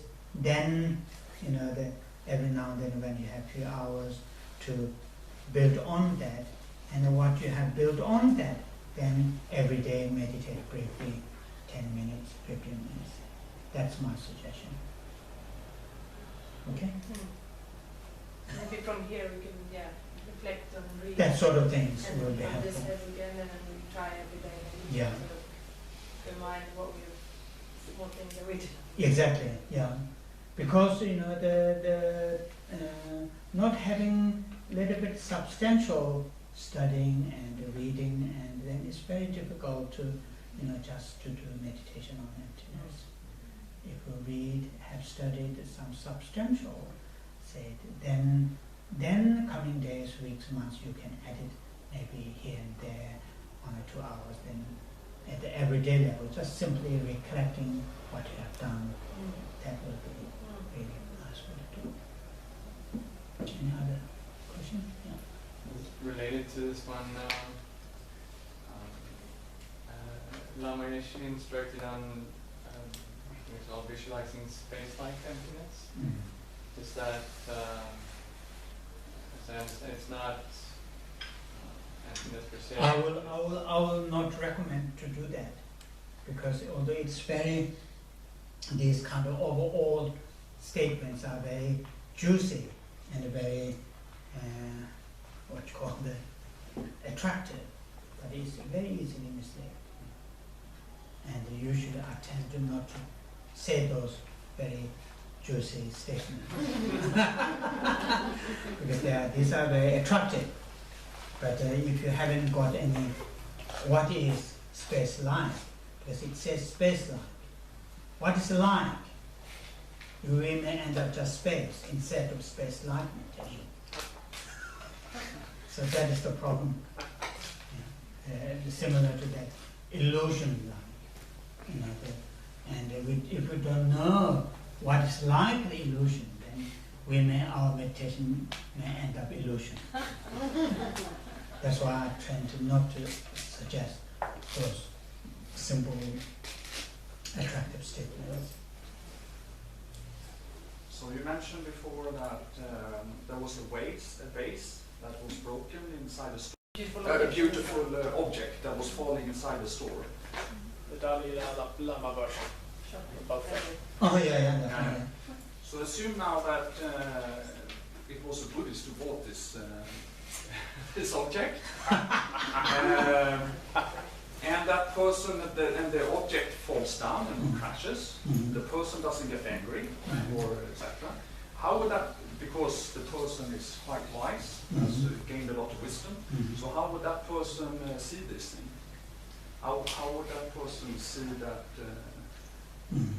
I think these are just the example what the Lama gives are just example. It's not saying every case is get upset if you haven't realized emptiness. It is just a simple example. So you shouldn't take it everything is like that. No, but I mean, so the question is really about, so once you gain insight about selflessness, your empty life, how does that, when that is being reduced, how does it really, maybe I haven't understood yet, to cut the anger and the attachment. Okay. So it's more about that. Yes.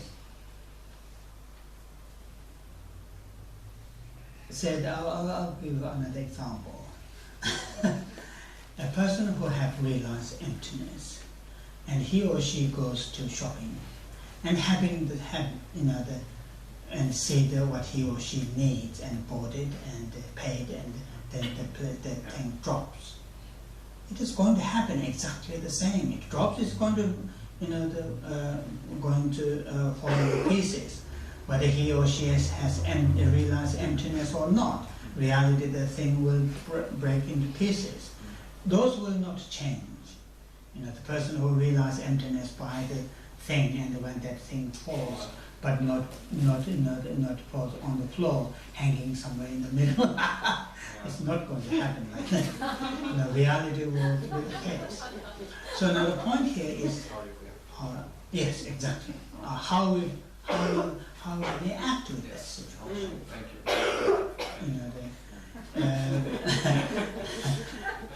Another nice example is this.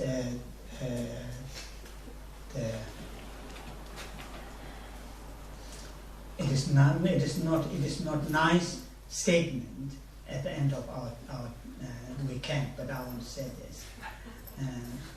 They say in Lhasa, there is Lhasa Pagor is the street where the people sell their stuffs and the marketplace.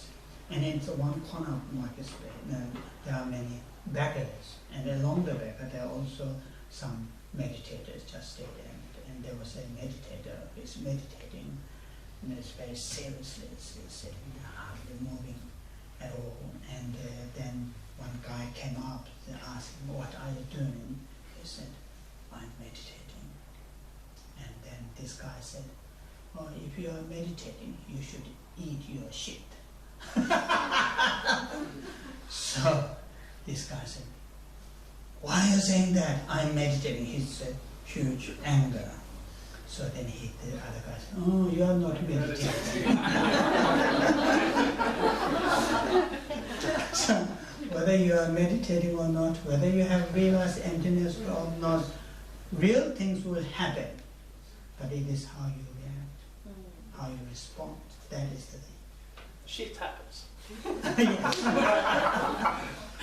Okay, thank you. So we will do the conclusion, dedication.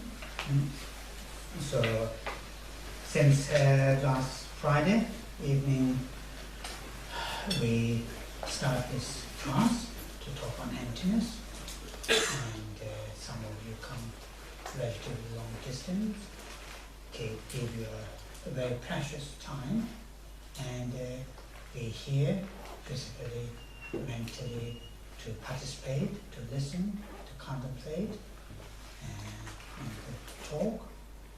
And all these activities that you have, put together, definitely there are positive results, because we always try to start with the right motivation and so forth.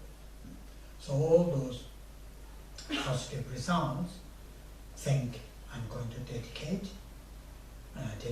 for the sake of all living beings, particularly living beings who are having hard time, difficult time. They will have, the food to eat, clean water to drink, nice shelter to live, and friends to share their lives. And also dedicate, those virtues, all those great people, whether they have a name, status or not, people who create peace, harmonies in society, in community, in family, in individual. All those people have a long life, and all the projects to bring peace, harmonies, and happiness be fulfilled. So hold that dedication while I'm saying those two verses. People who know, you can join with me. Chanjo sen chon Rinpoche ma ke pa nam che ju che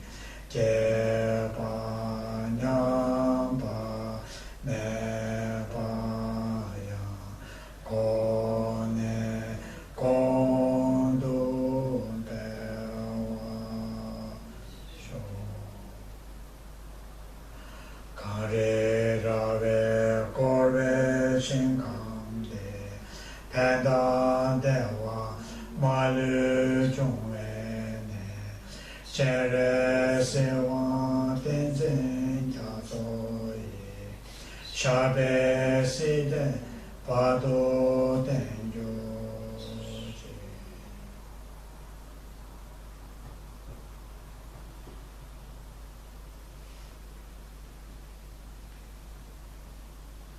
Oh yeah. Thank you for coming and listening. Yeah. On behalf of all the people who participated during this weekend and on behalf of Association of Tibetan Buddhist in Gothenburg, I would like to thank you very much for coming here and giving us this very clear and very good and very valuable teachings. Sure. Yes, that we can bring with us and that we can hopefully start to understand more and more. And of course, we would be very happy if you would like to come here again and continue this kind of teachings and make us understand more and more this time. Hopefully, Thank you. so much for coming. Thank you. I appreciate it very much. Oh yeah. And, Thank you very much. and there is a possibility. Det finns möjlighet att ge gåva om man vill. Det finns alltså kartor och det finns där. Så om ni kan bara liksom göra det lite snabbt, ni som vill, kan behöver åka halv senast. Tradition which I'm not